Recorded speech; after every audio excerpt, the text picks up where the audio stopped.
저를 찾는 사람은 두 가지 중에 하나거든요. 책 쓰고 싶은 사람, AI를 공부하고 싶은 사람, 보통 딱 두 갈래길로 나눠지는데, 자, 그러면 여러분들하고 부지런히, 예전에는 제가 앞에 영상도 좀 틀어드리고 막 그랬는데, 일단 그거 다 뺐습니다, 이번에는. 최대한 좀 빨리 좀 진행을 하려고요. 지난번 웨비나 때도 제가 한번 여쭤봤는데요. 여러분, 혹시 세상에서 가장 비싼 땅, 조금 러프한 질문입니다만, 세상에서 가장 비싼 땅, 혹시 아시나요?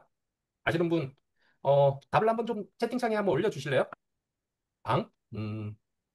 어떤 방일까요? 명동, 땅. 자, 세상에서 제일 가장 비싼 땅. 사실 저는 그 무덤과 관련되는 명언이 있어요. 레스 브라운의 명언이 있는데 그 명언을 되게 좋아합니다. 그런데 이름도 안 떠오르고 레스 브라운 이름도 안 떠오르고 그 문구도 안 떠올랐습니다. 여러분, 아리까리하다. 뭔가 잘 모르겠다 그럴 때 여러분들은 누구한테 묻습니까? 저는 어리석게도 그날 5월 14일이었거든요. 이날이. 5월 14일 날 어리석게도 구글에다가 질문을 했습니다. 물론 뭐 네이버한테 질문을 하지는 않았습니다. 근데 세상에서 가장 비싼 땅, 무덤 이러면 뭐가 좀 나올 줄 알았는데 예, 타지말 사원이 나왔습니다. 인도에 있는 타지말이 무덤값이 8조 2,099억 원이래요. 진짜 놀랐습니다. 아, 오히려 제가 원했던 답을 얻지는 못하고 이게 신기하다 정도로 생각을 했었는데요. 저는 좀 빨리 제가 알고 싶은 걸 찾기 위해서 바로 퍼플렉시티로 옮겼습니다. 여러분들도 잘 모르는 게 있으면 질문할 때 주로 어디 하시나요? 뭐 챗GPT 하시는 분, 클로드에 하시는 분. 근데 아무래도 실시간 검색할 때는 퍼플렉시티가 효용 가치가 높죠. 그리고 뭐 교차 검증이나 이런 게 필요하다면 뭐 젠스파크 이런 것들 많이 쓰고 계실 겁니다. 물론 분명히 퍼플렉시티를 처음 듣는 분들도 계실 거예요. 퍼플렉시티에 제가 아까 똑같은 말을 썼는데 퍼플렉시티는 좀 다른 답을 좀 주죠. 맥락 정보를 갖는 거죠. 오늘 제가 아마 가장 많이 나오는 단어 중에 하나가 맥락이란 단어이기도 합니다. 자, 제가 퍼플렉시티에서 이렇게 찾아보니까요. 이 명언이 이렇게 나오죠. 무덤이야말로 세상에서 가장 부유한 곳이다. 왜냐하면 그곳에는 이루지 못한 꿈, 쓰이지 않은 책, 불리지 않은 노래, 세상에 나오지 못한 발명품, 발견되지 못한 치료법 등 이루지 못한 모든 가능성이 묻혀 있기 때문이다. 되게 멋있는 말이지 않습니까? 이게 잘 외워지진 않더라고요, 길어서. 근데 저는 이 말을 되게 좋아해요. 제가 2010년도에 트위터에다가 제 묘비명을 하나 만들어서 올렸는데 그때 6글자를 새겼습니다. 잘 놀다 갑니다. 그 6글자를 새기려면 어떻게 살아야 될까 늘상 고민하게 되더라고요. 제가 그 당시에 묘비명 갖기 운동 같은 걸 하나 했었는데 나름대로 그게 주간 트위터 리트윗 1위였어요, 그 주간. 그리고 뭐, 조그마한 방송 강의도 하나 했었는데, 묘비명을 하나 이렇게 쓰고 난 뒤에 살아가는 삶의 태도, 이런 것들은 분명히 바뀐다는 걸 제가 느끼겠더라고요. 여하튼, 우리는 너무 많은 꿈을 안고 무덤 속으로 들어가는 것 같습니다. 그래서 실제 가장 비싼 땅은 타지말 사원이 아니라, 예, 무덤이죠. 저는 황성진입니다. 주로 이제 사회적 가치를 구현하고 커즈 마케팅, 대기업의 공익 마케팅을 주로 많이 해왔습니다. 거의 대부분의 삶을 스타트업 대표로 살았고요. 최근에는 ESG와 관련되는 일들도 좀 많이 했었습니다. 상만 많이 받고 돈은 많이 벌지 못했습니다. 오늘 웨비나 목표는요, 심플합니다. 오늘 이후에 우리가 갖고 있던 잘못된 믿음을 한번 깨보고 싶습니다. 더 이상 꿈을 무덤으로 품고 가지 않았으면 합니다. 여러분 다 책 쓰고 싶으시잖아요. 그게 책이라는 매개체에 담기기도 하지만 여러분의 이야기, 여러분의 전문성, 이런 것들을 컨텐츠화 시키고 싶은 열망, 니즈가 분명히 있을 거라 생각합니다. 그래서 저는 오늘 세 가지. 전자책은 최고의 퍼스널 브랜딩의 시작점이다라는 말씀을 좀 드리고 싶고, AI를 제대로입니다. AI를 제대로 활용하면 누구나 책을 쓸 수 있다는 가능성을 보여드릴 거고요. 그 기간도 그렇게 길지 않습니다. 21일이면 여러분들은 네이버에 작가로 검색될 수 있습니다. 저랑 같이 이렇게 책을 쓰신 분들 중에서 특히 이제 그 주부분들이 그런 거 되게 말씀 많이 하시더라고요. 우리 애가 매일 네이버에서 내 이름을 검색한다. 그게 굉장히 자랑스럽다 그러더라고요. 분명히 의미 있는 일이죠. 어쩌다가 제가 작가가 됐을까? 어쩌다가 작가란 이름을 들을까? 저는 그 한평생 제가 월급을 받은 기간은 한 2년? 그리고 20몇 년을 월급을 주기만 했었거든요. 근데 어쩌다가 최근에는 작가님, 황 대표님, 황 대표님이 거의 대부분 듣고 살았는데, 황 작가님, 황 작가님, 이래서 어색하기도 해요. 누군가가 뒤에서 부르면 안 돌아보기도 합니다. 아직까지는 어색한가 봐요, 저도. 근데 어쩌다가 제가 작가가 됐을까를 최근에 한번 돌아보게 됐습니다. 왜냐하면 지난주 토요일 날 AI 최강 작가 저희가 베이직 라이브 클래스가 있는데 거기에 참여해서 책을 쓰신 분들하고 출간 기념회를 했어요. 근데 이제 그거를 다 하고 난 뒤에 그동안 내가 어떤 길을 걸어왔지? 여정을 한번 돌아보게 되더라고요.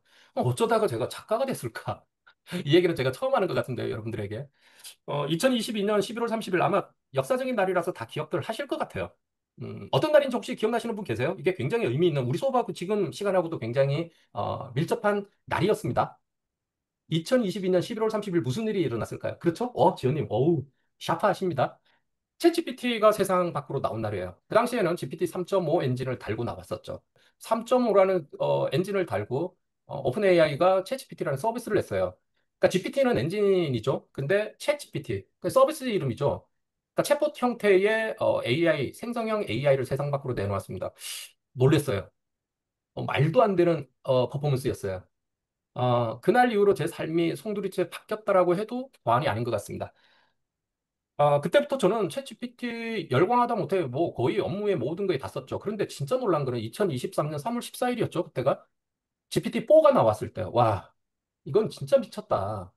세상에 이 정도 성능을 발휘하면 앞으로 인간 세계에서 사람들이 할 일이 뭐가 있지? 이제 뭐 먹고 살아야 되나? 그런 생각 진짜 왔었어요. 어, 운 좋게 2023년도 그때가 4월 달이었는데요. 뭐 큰 건설회사 근데 그 건설회사에 컨설팅을 하고 있었어요. 공익 마케팅과 관련한 컨설팅을 하고 있었는데 제가 뭔가 노트북에서 이렇게 타닥타닥타닥 그리니까 그 도대체 뭐 하냐 그래서 챗GPT로 지금 이거 지금 작성하고 있습니다 그랬더니 그 당시에 챗GPT가 이제 세상 밖에 나와서 막 사용자가 뭐 2달 만에 1억 명 되고 막 난리였잖아요.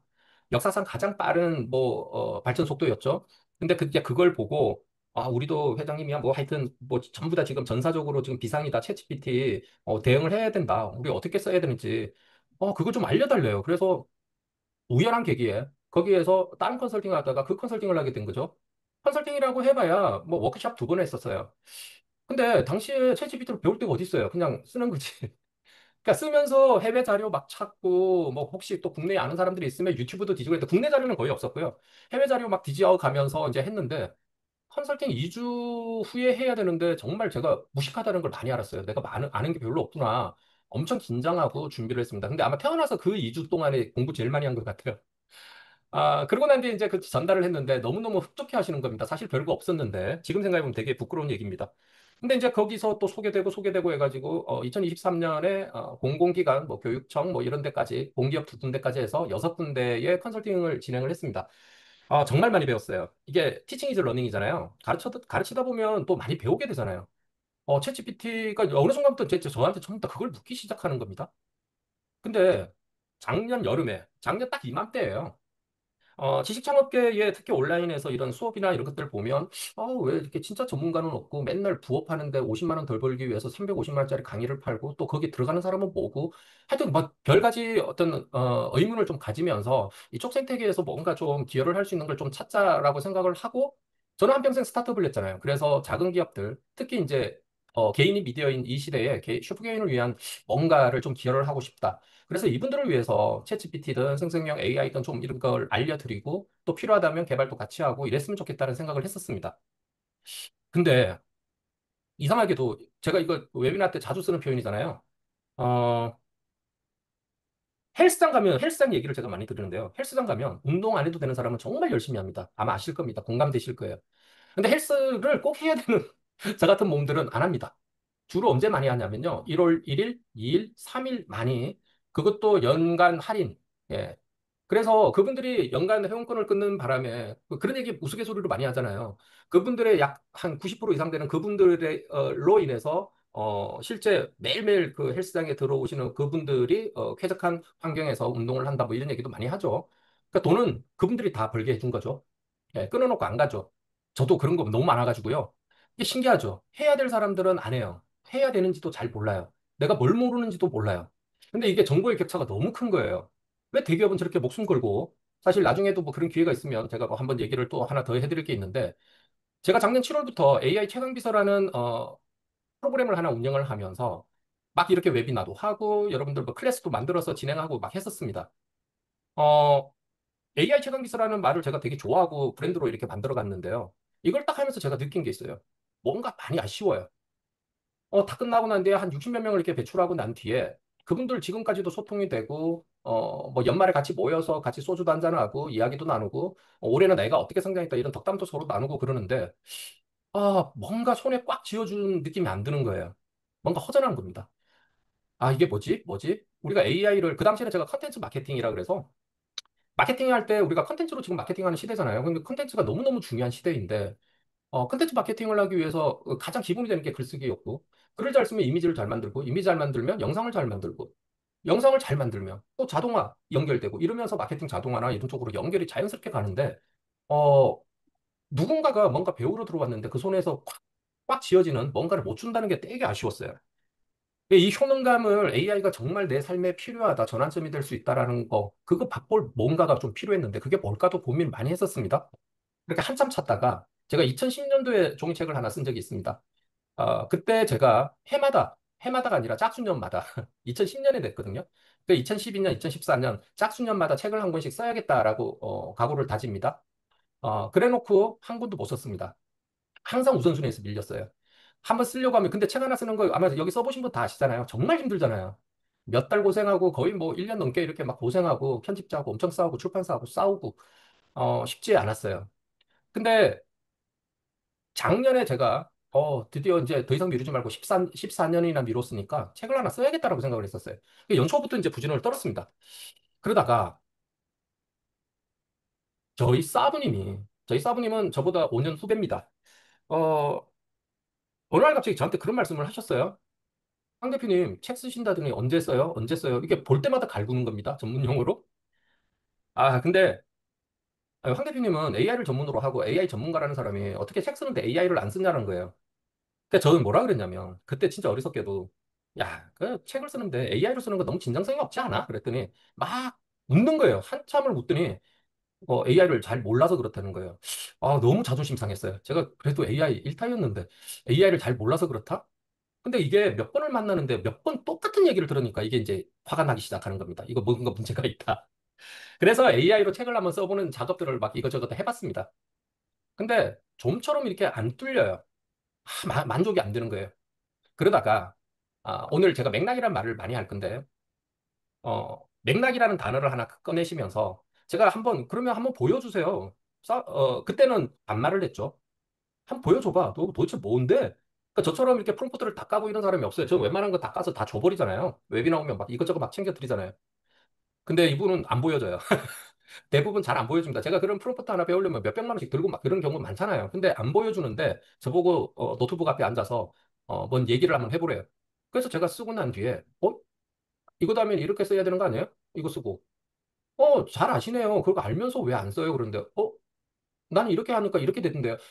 거기서 멈췄구나. 그러면서 이렇게 한번 해보세요라고 하나를 탁 던져줬는데 그때 제가 무릎을 쳤습니다. 와, 꽉 막힌 혀를 뚫어주네.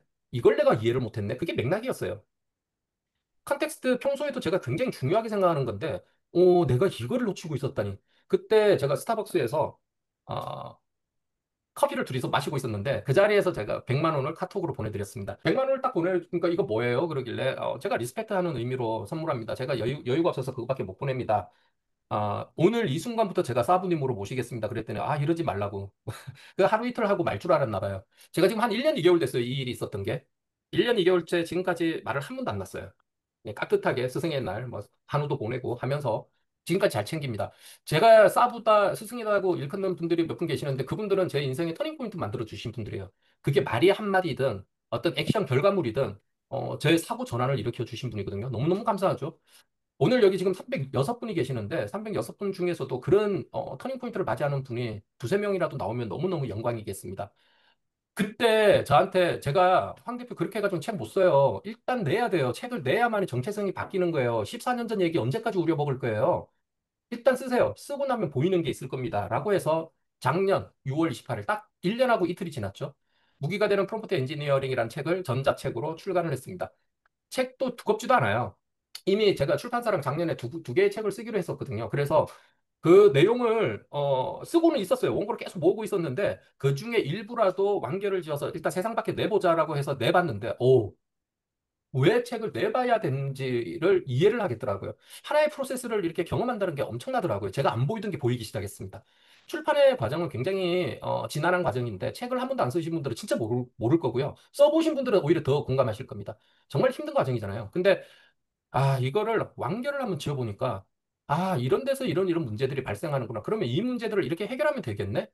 그때부터 저는 열심히 7월 달에, 작년 7월 달에 원래 써놨던 원고하고 다 합쳐서 챗GPT 스타트 혁신 전략이라는 책을 완성했습니다. 지금까지는 이 책이 제일 많이 팔렸어요. 근데 이 책과 이전 책에 보면 AI 최강 비서를 고용하세요라는 카피를 계속 제가 쓰고 있죠. 답을 찾는 시대에서 질문을 찾는 시대로 바뀌었다 이런 얘기를 하면서 실제 챗GPT가 우리한테 준 큰 인사이트 중에 하나가 이제 답을 찾는 시대가 아니라는 거죠. 내가 뭘 모르면 맥락적 사고를 기반해서 내가 어떤 질문을 하느냐가 굉장히 중요한 경쟁력이 된 시대가 돼버린 거잖아요. 이 책 딱 두 개를 탁 내고 난 뒤에 제가 초고를 지금까지 버린 게 한 40개 정도 되는데요. 거기는 뭐 소설도 있습니다. 시나리오도 있고. 근데 제가 필요한 책을 제가 상상 이런 것들을 주제로 하나를 만들어야겠다라고 생각한다면 저는 빠를 때는 일주일, 제일 빨리 쓴 거는 이틀 만에, 하루 만에 쓴 적도 있습니다. 물론 그거는 세상 밖으로 안 내놨지만 이틀 만에 일주일이면 내가 책을 한 권 쓸 수 있네. 야, 이게 말이 되는 시대인가? 그래서 AI 최강 작가라는 클래스를 하나 만들어서 이걸 테스트해보고 싶은 거예요. 이거 혹시 나만 되는 거 아니야? 그때는 2주 만에 책을 쓰는 거였거든요. 그런 과정이었는데, 이게 되는 거예요. 2주 만에 11명이 참가해가지고, 2주 만에 출간 파티를 했는데, 이 출간 파티 한 날이 챗GPT 탄생 2주년이었습니다. 11월 30일이었거든요, 작년. 아, 이게 되네. 그러니까 이게 다 되는 게 정상이다. 그렇다면 우리는 왜 모를까? 거기에 대해서 또 탐구를 하기 시작했습니다. 두 번째도 이때는 좀 크게 하려고 했는데 탄핵 정국이었어요. 그래서 지방에 계시는 분들도 못 오고 그래가지고 그냥 안 할까 하다가 해가 넘어가기 전에 꼭 책을 쓰고 싶다는 분이 계셔가지고 했는데 8분이 참여해서 7분이 작가로 탄생했습니다. 그래서 7분만 내기가 뭐해가지고 저도 책을 2권을 써가지고 같이 냈었습니다. 근데 이제 본격적으로 올해가 들어와서 파일럿 3기를 돌리면서 27명이 참여했는데 24명이 이제 책을 써내는 걸 보고 확신 얻었습니다. 여기 한 절반 정도는 교수님들이었고요. 정치인부터 시작해서 아주 사회 각계각층의 다양한 분들이 계셨는데 저는 지금도 잊혀지지 않는 분은 이분. 이분이 이거 보이실까요? 이분. 이분은 76세였어요.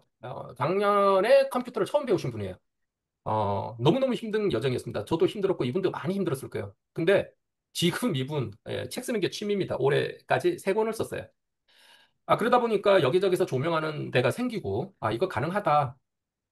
어, 정식 과정을 개설을 했고 해서 지난 베이직 일기에서 27명이 참여해서 27명의 전원 작가가 되었습니다.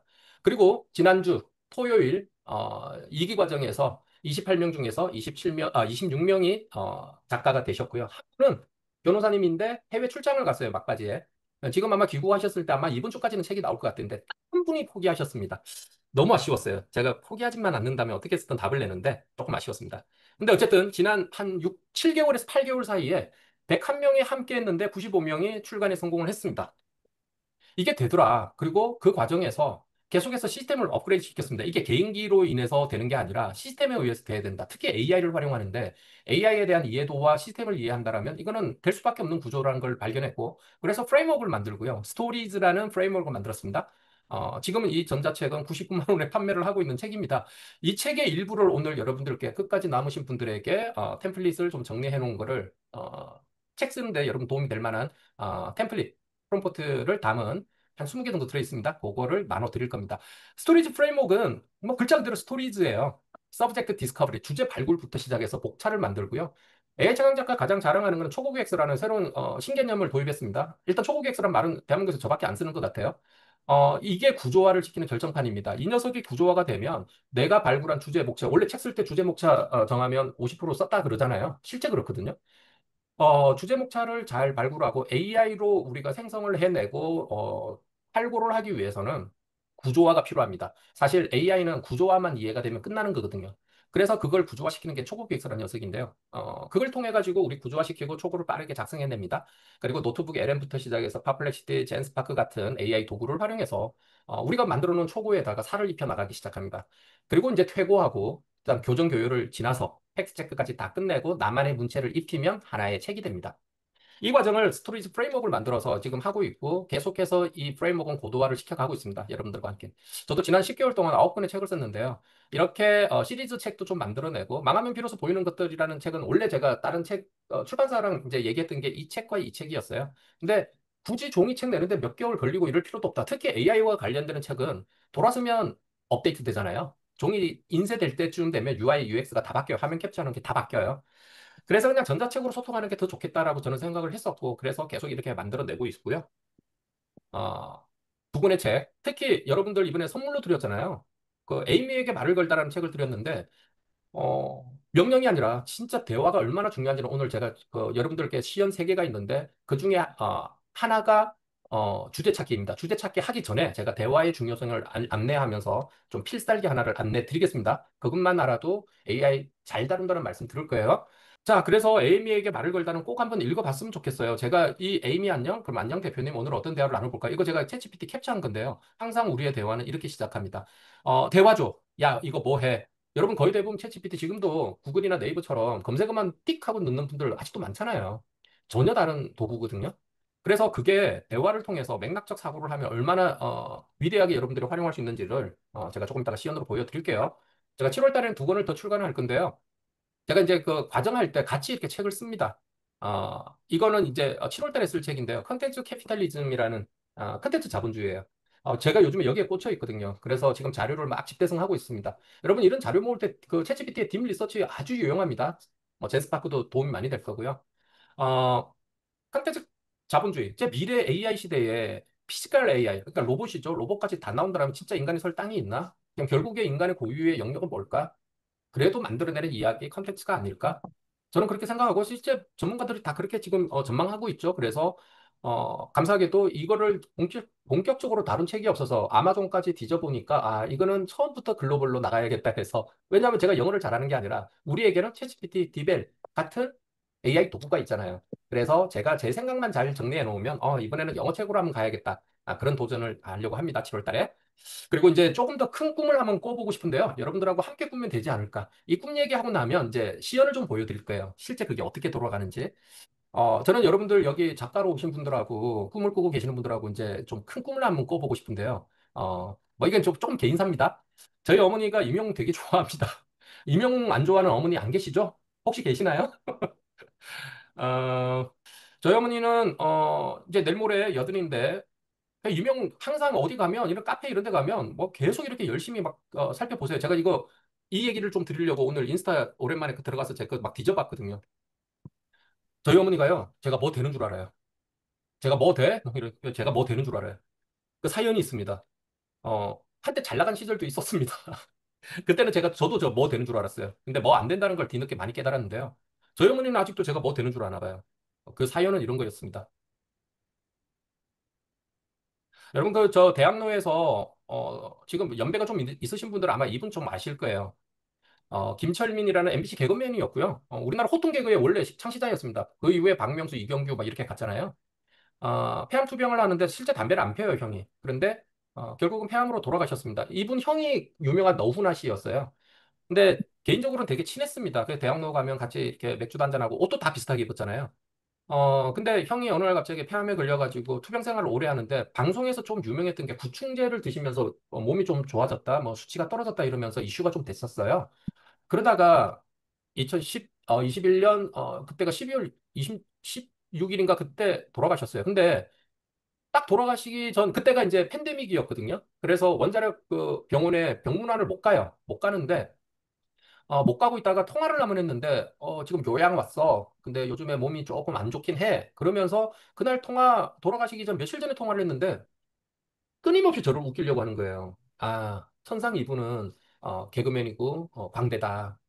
저렇게 힘든 상황에서도 웃음을 잃지 않는다.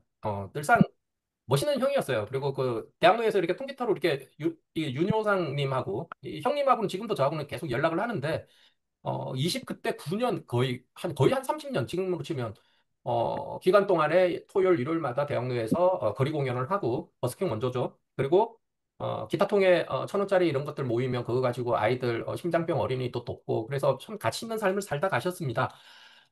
형이 돌아가시고 난 뒤에 병원에 갔었어요. 어, 그날 둘째 날에 갔는데 그때 제가 너무 놀란 게 사실 그거를 지금 아무리 찾아도 못 찾아가지고 오늘 이거 당표에는 못 넣었는데요. 어, 둘째 날 오전 조금 일찍 갔더니 사람이 없었어요. 그러니까 윤효상 형님이 상주 노릇을 하고 계셨는데 이분이 저를 맞이해 주셨는데 손님이 단 한 명도 없었어요. 그런데 갑자기 세 명이 늘어났어요. 저 구석에서 밥을 먹고 있는데 아무리 봐도 이명웅이에요. 그 이명웅 씨가 지금 밥을 먹고 있는 것 같아요. 그런데 저희 어머니가 이명웅 좋아하니까, 계속 훑어보기도 뭐하고 사람도 없는데. 그래서 제가 방명록을 살짝 뒤져봤는데요. 제가 방명록 결혼식이나 그 장례식 가가지고 방명록 쓸 때 반 이상 이렇게 이름을 써놓으면 꼭 제가 넘겨서 제가 처음 했어요. 글자를 큼직큼직하게 써요. 그래야 또 다른 사람들이 거기 맞춰서 쓰더라고요. 근데 그날도 제가 넘겨서 황성진 이렇게 이름을 썼습니다. 밖에 나가서 봤습니다. 열어보니까 바로 옆에 임영웅 되어 있는 거예요. 너무 놀랐어요. 그래서 차마 인증샷 찍자 엄마한테 보내 아무리 그렇지만 이렇게 상가집에서 그러기는 좀 그렇잖아요. 그러니까 형한테 형 임용웅 씨 같아. 그랬더니 형이 딱 보더니 가서 인사를 꾸벅 하시는 거예요. 그래서 이제 서로 인사하고 난 뒤에 식사를 하고 가셨습니다. 그때 인증샷은 못 찍었지만 이명웅, 황성진 그 방명록 있잖아요. 그거를 제가 사진을 하나 찍었어요. 그걸 찍어서 저희 어머니께 보내드렸습니다. 오늘 이명웅을 만났다 그랬더니 우리 엄마가 너무 놀라고 처음엔 믿지 않더니 얼마 있다가 시골에 이제 어머니께 이제 찾아갔더니 저는 시골에서 이미 스타가 되어 있고 우리 어머니도 스타가 되어 있더라고요. 이명웅을 아는 스타가 되어 있더라고요. 그래서 아 그때부터 모든 거에 어머니는 이명웅, 이명웅, 이명웅 더 심해졌어요. 저희 집에 가면 TV를 못 켜요. TV가 명절이나 이럴 때 정규 방송 못 봅니다. 1년 내내 이명웅 유튜브만 큰 화면으로 보고 계세요. 저희 어머니가 대단하신 게요. 와, 저도 잘 못하는데, 이명웅 그 유튜브 영상을 보면서 리모컨으로, TV 리모컨으로 좋아요 누르기 힘들잖아요. 저희 어머니 되게 잘해요. 그래서 어머니랑 이렇게 공연도 가고, 그러면서 저도 입덕도 하고, 이명웅 정말 아티스트다 해서 저도 입덕하고, 이명웅 공연 때마다 손자까지 온 가족이 난립니다. 그 표를 사기 위해서. 저희 어머니는 이명웅 콘서트 꽤 많이 보셨거든요. 그리고 5월 달에 가족 여행 갈 때도 이명웅 포천에, 예, 이명웅 생가 주변에서 예, 고기를 구워 먹는 진풍경을 만들었습니다. 저희 어머니가 너무 좋아하시는데요. 이명웅을 제가 이날 약속을 했습니다. 이 공연을 한 날, 엄마 3년 안에 이명웅 만나게 해줄게. 이명웅하고 딱 식당에서 두 사람만 독대해가지고 밥을 먹게 할게. 아들이 또 지금 재기하고 있고, 그래서, 아들 믿잖아. 그럼 내가 3년 안에 반드시 그 자리 만들게. 그러니까 저희 어머니가 절대 안 믿는 스타일인데, 믿고 싶은 것 같아요. 그날이 제가 2025년 6월 30일까지인데, 오늘이에요. 제 버킷리스트에 2025년 6월 30일까지 임영웅과 어머니 만나서 식사하게 한다가 제 버킷리스트였는데 그거 약속 못 지켰습니다. 오늘입니다. 아, 제가 작년부터 어떤 머리를 썼냐면요. 임영웅 그 팬카페 앱을 만들까 온갖 걸 제가 가진 기술로 뭔가를 만들고 싶어서 임영웅 그 생태계에서 제가 영향력을 미쳐야만이 만날 줄 것 같아서 근데 이것도 안 되고 저것도 안 되는데 이명웅 책이에요. 제가 이명웅 그 예스24에서 뒤져보니까 이명웅 책이 없는 거예요. 이게 2023년 11월 달에 나온 책이거든요. 제가 사본 첫 번째 이명웅 관련 책인데 모 기자님이 쓰신 책이에요. 그리고 또 한동안 안 나오다가 최근에 와서 이명웅 관련한 책이 몇 권이 나왔어요. 그러니까 이 사람이 가진 영향력이나 뭐 컨텐츠 파워에 비하면 책이나 이런 매개체는 많이 없었던 거죠. 저의 작전은 저희 어머니가 책 쓰게 하는 거였습니다. 이명웅에 대해서 책을 쓰고 그게 전자책이든 뭐든 만들어내고 그러면 이명웅 생태계에서 어제 이명웅 씨는 뭐 했다로 유튜브 방송해가지고 30만 이상의 구독자를 갖고 있는 유튜버들이 꽤 많아요. 저희 어머니는 하루 종일 그걸 보시는 거거든요. 그분들이 또 저희 어머니를 좀 아세요. 콘서트장이나 이런 데서 인사 막 하고 그러니까. 그래서 엄마가 이 책을 쓰면, 임용과 관련되는 책을 쓰면 그분들이, 얘기해 줄 거고, 그러면 기획사 귀에 들어가서 우리 어머니랑 식사를 할 수 있지 않을까. 예. 그래서 제가 7월 1일부터 계속 마음에 품고 왔던 큰 운동을 하나 하기로 했습니다. 제가 대한민국을 좀 꽤 유명한 무브먼트를 만들었습니다. 와, 그걸 네가 만들어서 하는 게 꽤 있어요. 주로 이제 대기업들하고 했던 건데. 오랜만에 제가 무브먼트를 하기로 했습니다. 전국민 작가되기 운동이라는 걸 이제 펼쳐 나갈 겁니다. 내일부터입니다. 그 여정에 여러분들을 함께 초대하고 싶고 여러분들도 작가가 될 수 있도록 제가 조그마한 도움이 좀 되고 싶습니다. 이제 마지막으로 제가 누구나 작가의 꿈을 이룰 수 있다는 거를 저는 101명을 만나서 95명이 했다라면 충분히 가능성이 있지 않아라고 저는 생각을 했는데 그럼에도 불구하고 우리를 가로막는 게 뭔가 있는 것 같아요. 그게 뭔가를 계속 고민해 봤는데 이런 거였던 거예요. 한 네 가지 정도로 압축이 돼요. 첫 번째는 내가 대단해야 책을 쓴다라고 생각하시는 분들이 아직도 많아요. 근데 이렇게 생각하면 좋겠어요. 대단해지기 위해서 책을 쓴다. 내가 유명해서 책을 쓰는 게 아니라 책을 써야 유명해진다. 라는 관점에서. 제가 아까 AI 최강 기술한 책은 40권도 안 팔렸어요. 40권 정도 팔렸는데요. 최근에 제가 가입하고 있는 실손 보험 모 회사, 그냥 요 정도는 얘기해도 될 것 같아요. 현대해상. 여기에 이러닝 그 회사가 별도로 계열사가 있어요. 거기서 AI 최강 비서 책을 보고 AI 최강 비서 과정을 이러닝으로 찍어서 아마 이제 뭐 삼성이나 기아차나 뭐 이런 대기업에 이제 납품하는 업체인데 AI 리터러시에 관련되는 것들. 그래서 지금 대기업에 종사하시는 분들은 머지않아서 아마 저 영상을 만날 것 같아요. 그게 결국에는 AI 최강 비서라는 별로 읽지도 않는 책인데 자기는 AI 비서로 검색을 했는데 저밖에 안 나오더래. 되게 감사한 일이죠. 저희가 책을 써야 되는 이유가 유명해서 쓰는 것도 있겠지만 유명해지기 위해서 쓰는 것도 있습니다. 그래서 대단해야 책을 쓴다는 이 편견, 오늘 이 순간부터 버렸으면 좋겠습니다. 대단해지기 위해서 책을 씁니다. 두 번째, 우리가 잘못된 믿음은 내가 특별히 아는 게 없다라고 생각합니다. 제가 스토리즈 프레임워크 안에 주제를 발굴하는 게 또 드림즈 프레임워크라는 걸 또 만들었습니다. 주제 찾고 목차 정하는 게 가장 중요하기 때문에 별도의 프레임워크를 두 개를 더 만들었어요. 근데 주제 찾기 할 때 제일 먼저 하는 게 무의식을 탐색하는 거예요. 두 번째가 리플렉트입니다. 리플렉트는 나를 돌아보는 거예요. 어, 내가 별거 아니다. 나 특별한 전문성 없다. 근데 여러분들한테 자주 묻는 질문들이 있을 겁니다. 친구들이 계속해서 묻고, 직장 동료들이 계속 묻는, 그거 여러분 전문 분야입니다. 그거에 대한 신뢰 가지면 돼요. 근데 대부분 우리는 너무나 겸손해요, 자신에 대해서. 그거 만일에 여러분들이 하나 한 켠에 뭔가가 있다라면 그걸로 충분히 책을 만들 수 있는 시대를 맞이했습니다. 보여드릴게요. 그리고 나는 글을 잘 못 쓴다. 우리 글 쓰는 거 배운 적 없어요. 특히 대한민국. 안타깝게도 우리는 태어나서 지금까지 글쓰기를 배워본 적이 없어요. 그러니 잘 못 쓰는 건 당연한 겁니다. 그래서 작가님들 오랫동안 책 많이 쓰시고 이런 선배들 얘기 항상 하잖아요. 자기는 지금도 힘들다 쓰는 게. 뭐 유시민 작가는 지금도 그런 얘기 하잖아요. 뭐 김영하 작가 이런 사람들 책 쓰는 거 너무 힘들다고. 그런데 자꾸 써야 는다 이 얘기도 많이 들어보셨잖아요. 근데 이게 좀 저는 무책임하다는 생각 많이 들었거든요. 그 맞는 말인데 너무 힘들어. 그거 저희가 14년 걸렸어요. 두 번째 책 내는데. 어, 더 잘 쓸 수 있는 방법 없어? 지금 내가 이렇게 막 필이 살아있고 막 열정이 이렇게 솟구칠 때 나 이거 결과물 좀 볼 수 없어? 그때 뭔가 결과물을 낼 수 있다면 그건 습관이 될 수 있잖아요. 근데 AI가 있어서 가능합니다. 우리가 좋은 출판사랑 계약을 하는 이유는 딱 한 가지예요. 아마 이거 책 써보신 분 다 경험하셨을 거고 다 공감하실 겁니다. 좋은 출판사랑 계약을 하면요. 좋은 편집자가 붙어요. 초고는 쓰레기다. 이거 해밍웨이가 한 말이거든요. 초고는 쓰레기 같은 게 나올 수밖에 없어요. 그런데 그걸 다듬고 다듬는 그 퇴고의 과정, 그게 진짜 출판 과정에서는 거의 90%거든요. 거기서 싸움이 진짜 벌어지고 편집에서 싸움이 벌어지는 건데 그 퇴고의 지난한 여정, 그런 것들이 편집자가 실력자가 있으면 진짜 제 책이 정말 엉성하고 촌스럽고 그 글이 생명력을 갖고 정말 아름답게 변화되는 거, 이거 경험해 보신 분들 다 공감하실 거예요. 놀랍습니다. 근데 큰 출판사일수록 편집자 실력이 좋더라고요. 그건 확실해. 그래서 길을 쓰고 좋은 출판사랑 계약을 하려고 하죠. 근데 편집자가 꼭 필요하다는 건 저는 공감해요. 근데 AI가 편집자잖아요. AI가 있는데 뭐가 걱정이에요? 얘가 출판사에 있는 편집자보다 훨씬 낫다라고 저는 감히 말씀드립니다. 그래서 글을 잘못 쓴다? 아니요. 방법을 우리가 모르는 겁니다. AI로 쓰면 AI스럽다. AI스럽다는 얘기 많이 하실 겁니다. 아마 여기 계시는 분들, 챗GPT에서 책 한 권 쓰려고 해보신 분들 거의 대부분일 거예요. 책 하나 쓰자? 어떤 걸로 할까요? 야, 이런 주제를 하나 쓸까? 와, 좋은데요? 그러면서 막 얘가 막 어서를 떨면서 이렇게 이렇게 하고 목차 한번 뽑아봤어요. 어때요? 얼핏 보니까 좋은 것 같아요. 좋아? 그러면 프롤로그부터 작성할게요. 이러면서 막 써요. 1장 정도, 2장 정도 가면 이게 무슨 말인지 나도 안 읽히는 책이 막 나오죠. 이거 아마 경험 다 있을 겁니다. 저도 처음에는 그래서 많이 버렸어요. 버리다가, 부조화구나, 부조화구나, 구조화가 안 되구나, 이건 답이 안 나오는구나. 그런 것들을 만들어간 게 사실은 스토리즈 프레임워크이거든요.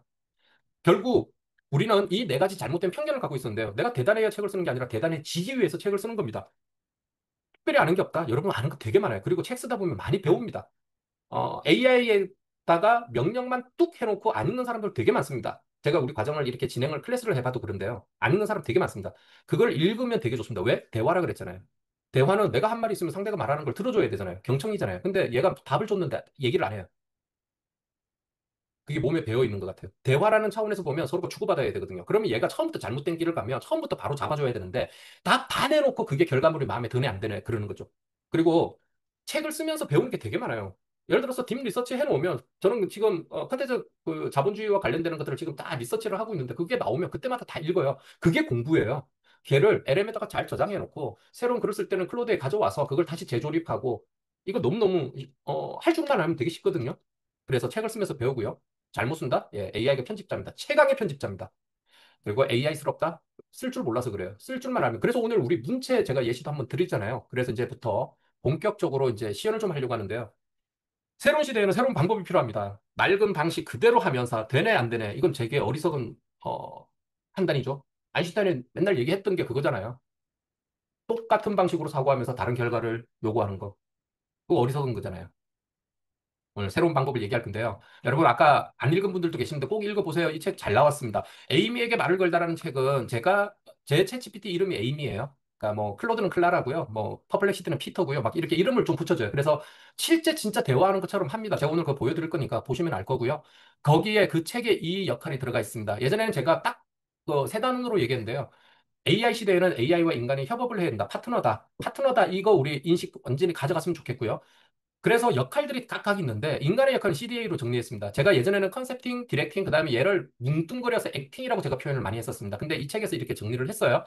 인간은 여전히 컨셉팅 합니다. 내가 핵심 아이디어나 주제나 이런 것들 인간의 영역입니다. 제가 선택해야 됩니다.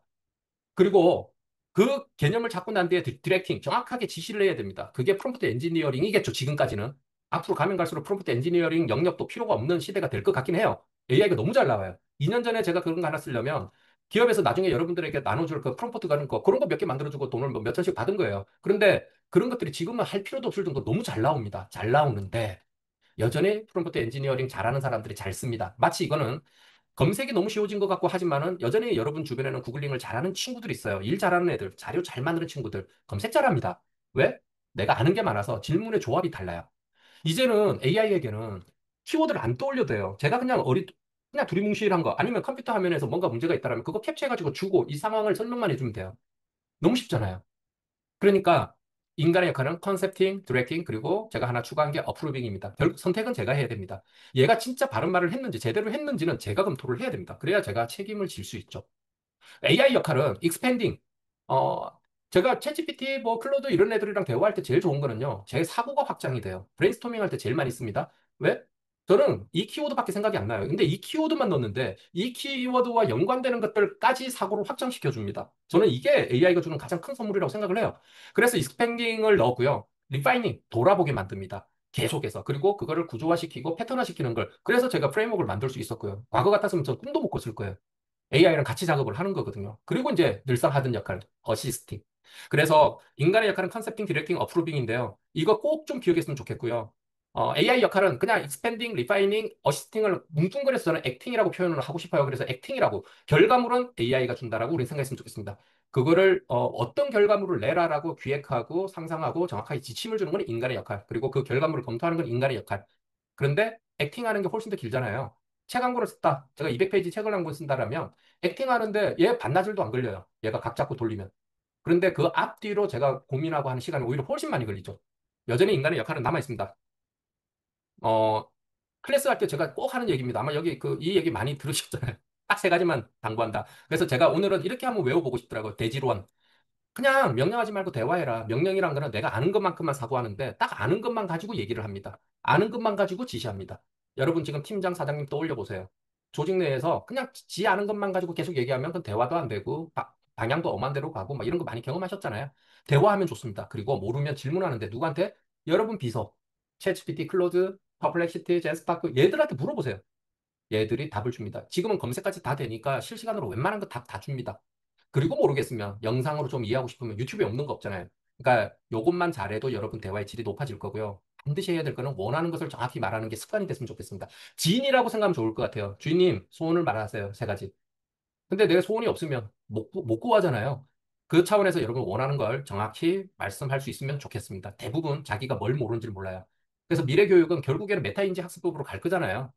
내가 어떤 상황에 있는지를 정확하게 디파인하는 게 굉장히 중요합니다. 자, 지금부터 이제 실습을 한번 해볼게요. 자, 여러분, 지금 다 모니터 앞에 앉아 계시고, 노트북 앞에, 그다음 PC 앞에 앉아 계시죠? 자, 여러분, 전부 다 챗GPT 한번 같이 한번 열어봅시다. 저도 같이 열게요. 오늘은 제가 챗GPT 위주로 할게요. 네, 챗GPT를, 저는 항상 이걸로 시작해요. 에이미 안녕. 그럼 안녕 대표님 이렇게 나올 거예요. 오늘 또 최강의 하루 만들어 볼까요? 무엇부터 들을까요? 제가 귀찮으니까 그냥 대화로 할게요. 이거 대화 모드, 음성 모드로 할게요. 네, 대표님. 혹시 편하게 말씀 나누고 싶은 주제가 있으실까요? 궁금한 거나 준비하신 내용이 있으면 언제든 말씀해 주세요. 에이미, 오늘 6월 30일이고 AI 최강 작가 무료 웨비나 시간이야. 지금 줌으로 320분 이상 지금 들어오셔가지고 내가 지금 무료 특강을 진행하고 있어. 내가 늘상 중요하게 생각하는 대화의 중요성 이거에 대해서 내가 설명하는 것보다는 에이미 목소리로 이분들께 한번 전해주는 것도 의미가 있을 것 같아. 자, 챗GPT 대화의 중요성 이거에 대해서 네가 설명 좀 해줘. 안녕하세요, 여러분. 반갑습니다. 이렇게 만나 뵙게 돼서 정말 기쁘고요. 대화라는 건 우리 모두가 서로의 생각을 나누고 새로운 아이디어를 얻는 데 정말 중요한 역할을 하죠.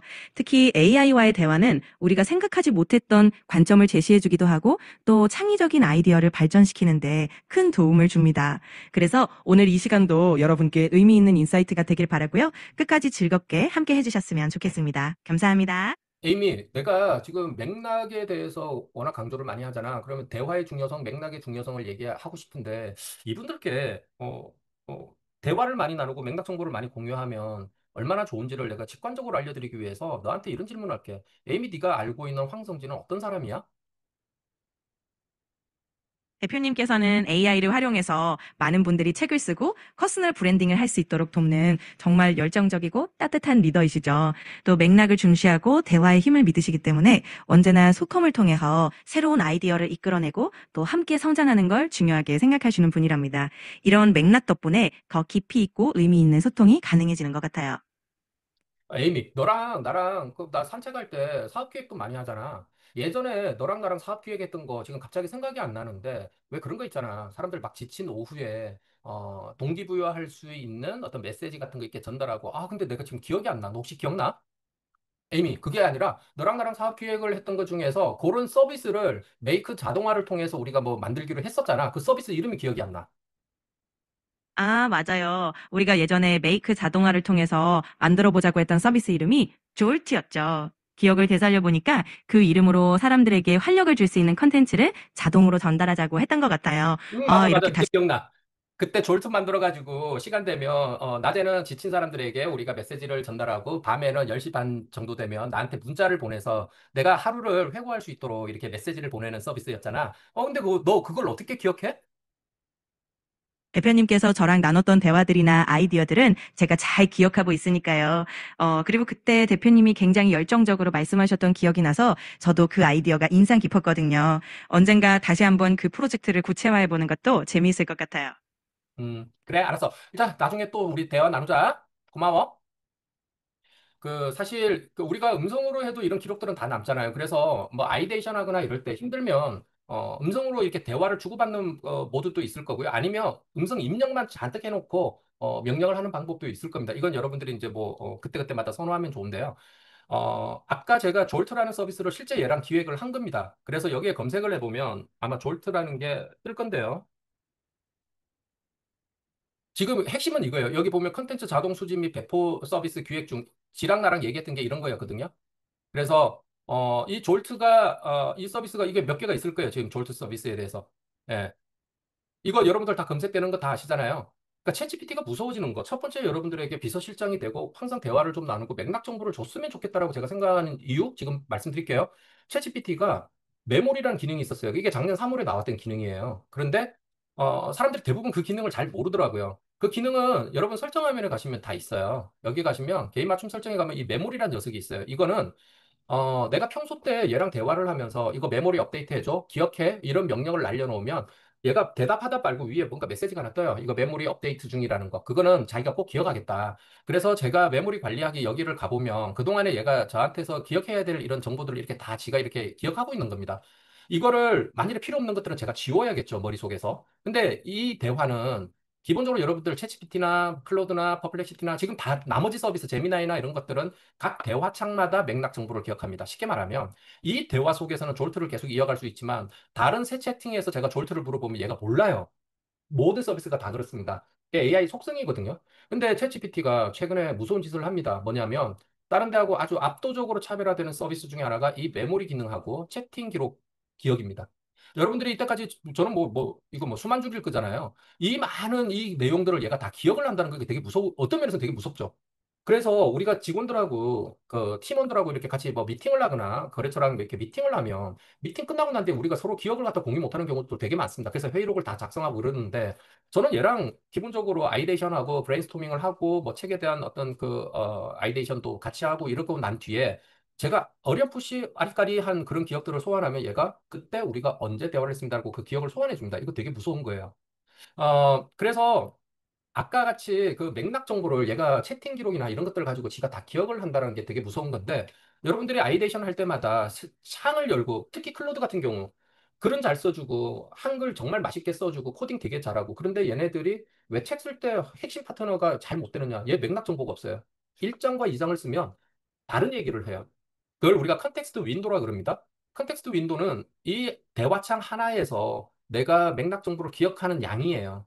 근데 이게 챗GPT가 제일 짧아요. 이거보다 클로드가 2배 정도 길고요. 제미나이는 훨씬 깁니다. 근데 제미나이는 또 뭘 못하냐면 그 글맛이 참 없어요. 그러니까 그냥 공대생이에요. 클로드는 뭐 국문학도이고 얘는 딱 중간 정도 교회 오빠? 뭐 그 적절한 표현인지 모르겠는데 하여간 각각 자기 주특기가 다 달라요. 그래서 저는 다 씁니다. 기획하고 브레인스토밍하고 대화 맥락적 정보를 갖다 공유하기 위해서는 챗GPT를 많이 쓰고요. 그다음에 이거를 그 글로서 맛있게 쓰고 카피를 쓰고 하기 위해서는 클로드랑 작업을 많이 하고요. 실시간으로 내가 빠르게 그 좀 검증하고 정보를 찾기 위해서는 퍼플렉시티랑 작업을 많이 하고요. 이 데이터들을 서로 비교하고 할 때는 뭐 제ን스파크를 많이 쓰기도 하고요. 그러니까 그때그때마다 다 달라요, 쓰는 게. 근데 이제 대화는 아마 얘랑 제일 많이 할 겁니다. 그래서 여러분들이 여기에 한번 물어보세요. 전부 다 새 창을 열고 이 친구한테 한번 물어봅시다. 나에 대해 아는 게 있으면 얘기해줘. 라고 한번 다 같이 한번 쳐볼까요? 여러분들에 대해서는 어떻게 얘기해 주는지 한번 직접 한번 경험해 보세요. 그래서 정말, 나에 대해서 너무 모른다 그러면 여러분들이 평소에 얘랑 대화 안 하는 거예요. 그러니까 얘는 지금 뭐 저의 정체성 비전 뭐 이런 것까지 얘기하고 제 키워드도 이렇게 쭉 정리를 해주고 대표 프로젝트가 AI 최강 작가, AI 최강 비서, 전국민 작가 되기, 운동 뭐 이런 것들 뭐 다 정확하게 딱딱 뽑아내죠. 그리고 이런 책을 썼다, 뭐 컨텐츠를 구조하고 있다. 그러니까 여러분들도 아마 이런 내용들이 나오는 분들이 있을 겁니다. 그분들은 얘랑 계속해서 대화를 하면서 주제를 아이데이션하고 그거를 구조화시키는 목차를 좀 구조화하고 요 단계까지만 가더라도 책이 나올 확률, 책이 잘 나올 확률 극도로 높아집니다. 아, 대단하다. 남편 아이디로 가입해서, 제가 꼭 드리는 말씀이 있는데요. 여러분, 그, 챗GPT 하나만큼은, 클로드나 이런 것들은 같이 팀 플레이 해도 제가 뭘 안 해요. 왜냐면, 대화창마다 맥락 정보가 끊기니까. 그런데, 챗GPT만큼은 반드시 그냥 단독으로 썼으면 좋겠어요. 플러스 20달러예요. 그냥 20달러 정도는 쓰면 좋겠어요. 어, 제가 이런 표현 많이 씁니다. 여러분들이 남편이랑 같이 공유한다, 팀원이랑 같이 공유한다는 챗GPT를 어떻게 쓰는 거냐면, 그 칫솔 있잖아요. 칫솔 가지고 우리 가족이 그냥, 돌려서 아침에 양치질한다. 그 얘기하고 똑같습니다. 3일 동안 안 닦는 것보다 친구가 한번 닦는 게 더 나쁘대요. 우리 치과 그 의사 후배가. 근데 왜 그러냐면, 각각의 기억이 다 혼돈이 돼요. 섞여요. 그럼 어떤 사람은 또 이런 얘기 합니다. 챗GPT가 그 모든 걸 다 기억해버리면, 앞으로 나아가기 힘들지 않아요? 쉽게 말해서 내가 새로운 얘기를 좀 하고 싶은데, 예, 새로운 얘기 하시면 돼요. 새 채팅에서 새로운 얘기를 하시면 되고요. 이 맥락을 계속해서 한 곳에서 이어가고 싶다라면, 여기서 그냥 프로젝트를 하나 만들고, 이거 폴더 같은 개념이거든요. 지금 제가 AI 최강 작가 여러분들 오늘 3기 이런 것들도 얘랑 논의한 거예요. 웨비나에서 어떻게 진행할까? 그러면 내가 지금 고민하는 건 이런 건데, 제가 이 고민하는 거 한번 보여드릴까요? 진짜 엄청나게 대화량이 많거든요. 근데 이거 되게 좀 여러분들이 좀 보기에 민망한 것들도 좀 있을 것 같아서 제가 지금은 안 열어드리는데 실제 이 속사를 한번 보고 이 대화가 이 프로젝트 안에서는 맥락을 유지할 수 있습니다. 왜냐면 제가 지침에다 그렇게 해놨거든요. 이 대화들을 이어서 맥락적 사고를 하라라고. 그러면 이 대화 따로따로 가는데 한 대화창에서 왜 안 하고 따로따로 하십니까? 이게 길어지면요. 아까도 말했지만 컨텍스트 윈도라는 개념 때문에 맥락이 어느 순간에 끊겨요. 그러면 앞에 것부터 서서히 얘가 잊혀지기 시작합니다. 이거 다 경험해보지 않았나요? 길게 뭔가 작성하다 보면 얘가 그때부터 엉뚱한 소리 하기 시작하고 그거는 컨텍스트 윈도가 끊겨서 그래요. 그래서 따로따로 쪼개가지고 얘기를 해갑니다. 그리고 이어붙입니다. 그리고 여기에 공통으로 내가 들어갈 파일이 필요하다.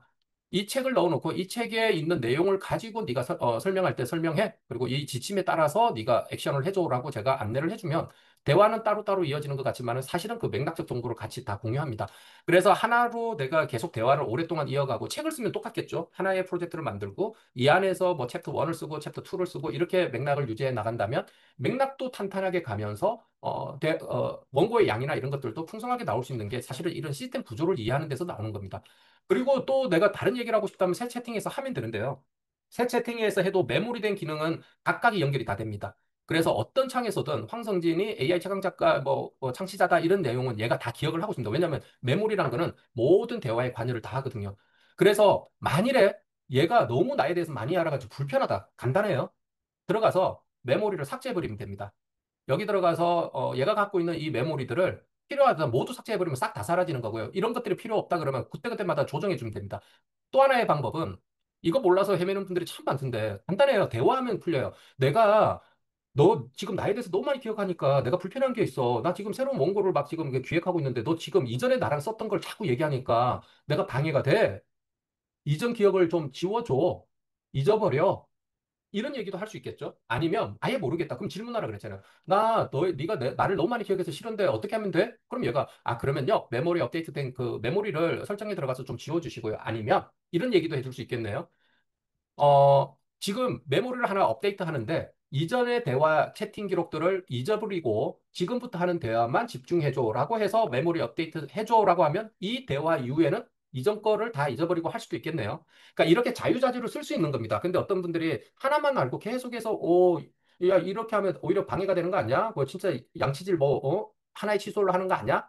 예, 아니에요. 그냥 모르겠으면 얘한테 질문하면 됩니다. 그러니까 내가 아는 것만 가지고 계속해서 명령질을 하기 때문에 대화가 안 되는 거예요. 직원하고도 똑같지 않습니까? 이거 한번 해줄 수 있나요? 라고 얘기하는 거와 그냥 이거 해. 근데 보통 그 지침도 정확하게 안 줍니다. 두루뭉실하게. 야, 김대리, 알아서 좀 해봐. 근데 우리 보통 알아서 하면 어떻게 해요? 이걸 보고서라고 썼어? 뭐 또 이렇게 나오죠. 그래서 정확하게 디렉션을 해주는 거. 일 잘하는 사람은 지침이 좀 정확해요. 일은 이렇게 하는 거야. 자, A는 이렇고 B는 이런 거야. 이래서 C를 우리가 만들자.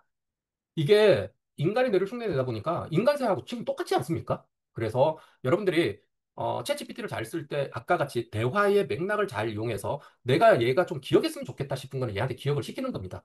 특히 에세이를 쓰거나 이럴 때는 나 어렸을 때 학창 시절에 뭐 사고 치고 선생님한테 혼나고 이런 얘기도 필요할 수도 있잖아요. 근데 그 얘기가 들어가 있다가 어떤 도입 부분에 고등학교 3학년 때 내가 땡땡이 까다가 선생님한테 걸려서 혼났어. 그 얘기를 도입 부분에 넣고 다른 내 주제문을 넣고 싶다라면 그거 호출할 수 있는 거잖아요.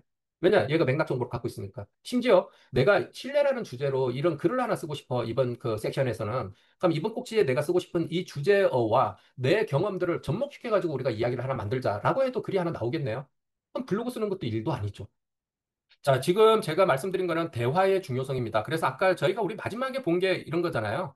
그러니까 대화를 좀 하라고 얘기했잖아요. 주제나 뭐 팩트 체크나 문체 이런 것들은 스킬은 금방 배워요. 금방 배우는데 대화가 안 되는 사람은 이게 AI를 자유자재로 못 써요. 거의 대부분 실패하더라고요. 그래서 대화란 게 저런 느낌이구나. 저렇게 맥락 정보를 서로 공유해가면서 이렇게 가는 거구나. 그 정도만 하면 좋을 것 같고요. 그리고 모르면 질문하면 된다는 것도 우리가 한번 느껴보는 거고요. 그리고 제가 원하는 걸 정확하게 주면 된다라는 것도 한번 느껴보는 겁니다. 자, 그러면 이제 주제를 우리가 한번 찾아볼 건데요. 주제를 찾기 위해서 제가 어, 저희 교재를 지금 한번 살짝 열어볼게요. 스토리즈 프레임워크라는 책은 노션에다가 이렇게 정리를 해놨습니다. 그래서 책을 보시는 분들은 되게 보기가 되게 편할 거예요. 왜냐하면 이렇게 1장부터 주제 발굴부터 목차 설계, 초보 기획서, 초보 작성, 그리고 태고 검증, 그리고 출간 브랜딩, 퍼스널 브랜딩과 수익화까지 이렇게 다 다뤘는데요. 여기서 예를 들어서 저희가 이런 거를 하나 열어본다라면 노션이 좋은 거는 이렇게 가다 보면 저희가 아마 제가 여기 템플릿이 400 몇 페이지짜리 책에 한 300개 정도가 300개가 조금 넘어요. 그러면 우리가 예를 들어서 이렇게 쭉 가다가 내가 뭔가 테스트를 한번 해보고 싶은 게 있다. 특히 오늘 우리 주제 지금 발굴하는 거 지금 테스트 한번 해볼 건데요. 주제는 이 드림즈라는 프로세스에 의해서 발굴을 해요. 그래서 첫 번째 D가 디스커버인데 디스커버는 무의식을 탐색하는 영역입니다. 내가 뭘 좋아하는지 잘 모르겠다. 우리 아리까리 할 때가 있어요. 그럴 때는 얘랑 대화를 한번 해보는 겁니다. 제가 제일 즐겨 쓰는 방법인데요. 여기에 보면 이런 프롬프트들이 있어요. 또는 그 템플릿들이 있어요. 얘를 복사해가지고 가서 여러분들께 지금 채팅창에 한번 넣어 드릴게요. 이런 거를 하나 넣고 얘한테 가서 한번 넣어 볼게요. 이렇게. 그냥 엔터만 치더라도 뭔가가 이렇게 좀 정리가 돼서 나올 겁니다. 그렇다면 우리가 한번 읽어보면 당신은 브레인스토밍 전문가인데 전 지금 우리는 여러분 지금 이제 주제 찾기를 실습할 거잖아요. 그럼 주제를 찾기 위해서 내가 제시하는 키워드에서 연관된 개념이나 분야, 응용 사례 등을 다양한 관점에서 확장해 익스펜딩 하는 거죠. 의외의 연결점이나 독특한 조합에 중점을 두라고 한다라면 뻔한 얘기가 아니라 좀 새로운 어떤 그 가치 창출 이런 것들이 일어날 수 있잖아요. 그러면 여기에 내 핵심 키워드 여기 이렇게 되어 있는데 여기에다가 내 키워드를 집어넣어 보는 겁니다. 이렇게 내가 지금 무의식 중에 막 떠오르는 단어가 있으면 한 10개만 한번 넣어보세요. 이 공간에다가. 똑같이 저라면 이렇게 할 것 같아요. 이렇게 해놓고 붙여놓고 여기에다가 키워드에다가 10개를 한번 집어넣어 볼게요. 여러분들도 이렇게 한번 해보실래요? 저는 AI 작가, 뭐 예를 들어서 지금 떠오르는 게 AI 글쓰기, AI 책 쓰기, 여러분들도 이렇게 쓸 수 있겠죠? 그 다음에 뭐 막 지금 뭐 떠오르는 게 있으면 얘 한 50개 정도 하면요. 여러분들이, 와, 내 안에 이런 게 잠재되어 있었구나. 이거 깜짝 놀랄 거예요. 20개만 넘어가면 얘가 되게 대화가 풍성해지고, 특히나 대화를 평소 때 많이 나누는 분들은, 내가 생각지도 못했던 관련 문제, 도전 과제 이런 것들을 잘 뽑아줍니다. 예를 들어서 제가 조금만 더 해볼게요. 지금 4개를 썼네요. 그러면 AI, 비서. 그리고 요즘에 저희가 만들고 있는 게 AI 에이전트거든요. 에이전트. 엄마의 회고로 저희 어머니가 꼭 책 한 권 쓰고 가셨으면 좋겠다 싶어서 제가 계속 고민하는 거고요. 어, 저 그냥 요 정도 한 7개, 8개만 써가지고 이렇게 다시 한번 넣어줘 볼게요. 그랬을 때 어떤 변화가 일어나는지. 여러분들도 지금, 단 거 이거를 채팅창에서 한번 붙여놓고, 그 대화로 아니어도 관계없습니다. 그렇게 한번 해보고, 또는 평소 때 이런 템플릿 다 필요 없이 대화 잘 나눈다라고 하시면, 이렇게도 할 수 있습니다. 지금 책을 한 권 쓰고 싶어. 뭐 다른 창에다가 하나 해볼게요. 챗GPT 2개 열어도 됩니다. 그러면 새 창에다가 아예 그냥 처음부터 대화를 다시 한번 이어가 볼게요.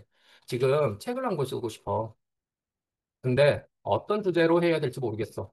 막 떠오르는 생각과 단어 또는 문장을 마구마구 던져줄게.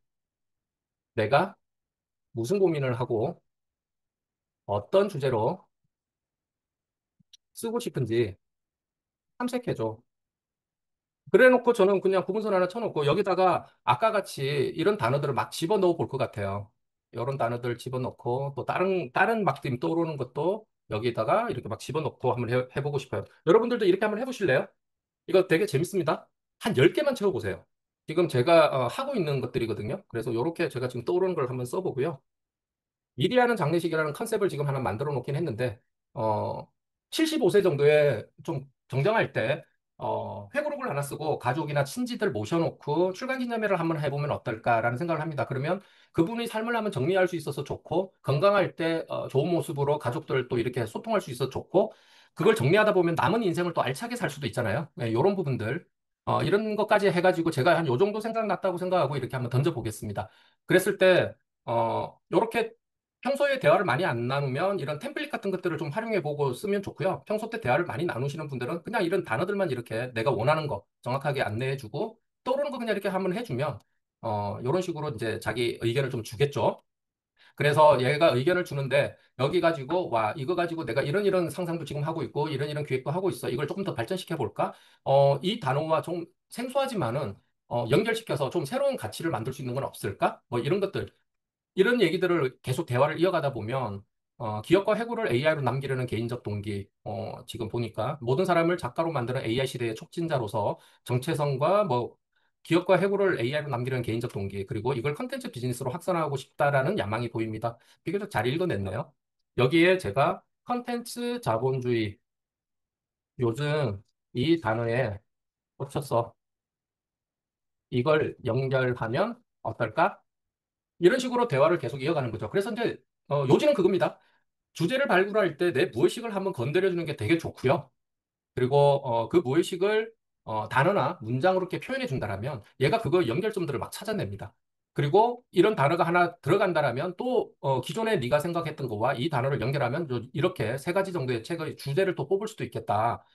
나는 뭐 컨텐츠로 월급 받는다. AI와 컨텐츠 자본주의, 전국민 작가 시대를 위한 행동 매뉴얼, 뭐 당신의 컨텐츠는 자산입니까? 이런 식으로 만들어 주는데 보통 이렇게 해놓고 얘들이 여러분들 막, 이렇게 많이 하죠. 이제 목차 작성할까요? 예, 그거, 네, 그래 부르면 진짜 엉뚱한 목차들 많이 나오는 거 다들 경험해 보셨죠? 그래서 그런 것들을 좀 자중하면서 이런 여정들을 좀 통해가지고 리플렉트, 내가 어떻게 살아왔고, 내가 어떤 전문성을 갖고 있고, 이런 것들을 같이 한번, 넣어가지고 내가 한번 정리를 한번 해보는 겁니다. 그래서 마지막까지 계시는 분들에게 제가 이런 걸 한 18개 정도 들어가 있는 그 템플릿을 하나 선물로 드릴 겁니다. 핸드북을. 거기에 있는 게 초기에 책 쓸 때 좀 도움이 될 만한 템플릿들입니다. 그거를 다 넣어 보시길 추천드립니다. 그것만 다 해도 와, 내가 뭐 몰랐던 것도 좀 나올 거고요. 나에 대해서 새롭게 좀 느끼는 것들도 되게 많을 거예요. 특히나 내 맥락 정보가 얘한테 많이 있으면 제 얘기처럼 이렇게 문체나 이런 것들이 나오지만 저와 얘가 대화를 많이 안 나누고 뭐 검색창 쓰듯이 그렇게 쓰신 분들한테는 아까 같이 템플릿을 넣어줘도 이렇게 넣어줘도 요 빈 공간이 되게 많을 거예요. 이렇게 확장을 안 해주고 그냥 여기를 네가 채워라라고 얘기를 많이 할 겁니다. 그러면 또 채워가면서 대화를 이어가시면 예, 도움이 많이 되실 겁니다. 주제 찾는 거 그렇게 어렵지 않죠. 그런데 책 쓸 때 제가 제일 지금도 고민이 많이 되는 게 주제를 너무 쉽게 사람들이 뽑긴 해요. 주제 찾는 게 가장 중요하고 이 주제가 내가 마음에 흡족하게 들어가고 기왕이면 여기 뒤에 가면 시장 조사하는 거 이런 방법론들도 다 있거든요. 그래서 현재 아마존에는 지금 상위 20개가 어떻게 나오고 자, 국내 예스24 교보에 뒤져보니까 이거에 관계되는 책은 이런 게 나온다. 그럼 이거 경쟁 도소와 우리가 차별화 요소를 만들기 위해서는 뭘 해야 될까? 이런 것들을 비교하고 하는 이런 템플릿들, 이런 것들을 여러분들이 물어서 대화로 풀어가는 방법이 있고요. 그게 잘 안 되시는 분들은 이런 템플릿들을 활용하면 와, 지금 현재 서치해보니까 이런 게 올라와 있네요.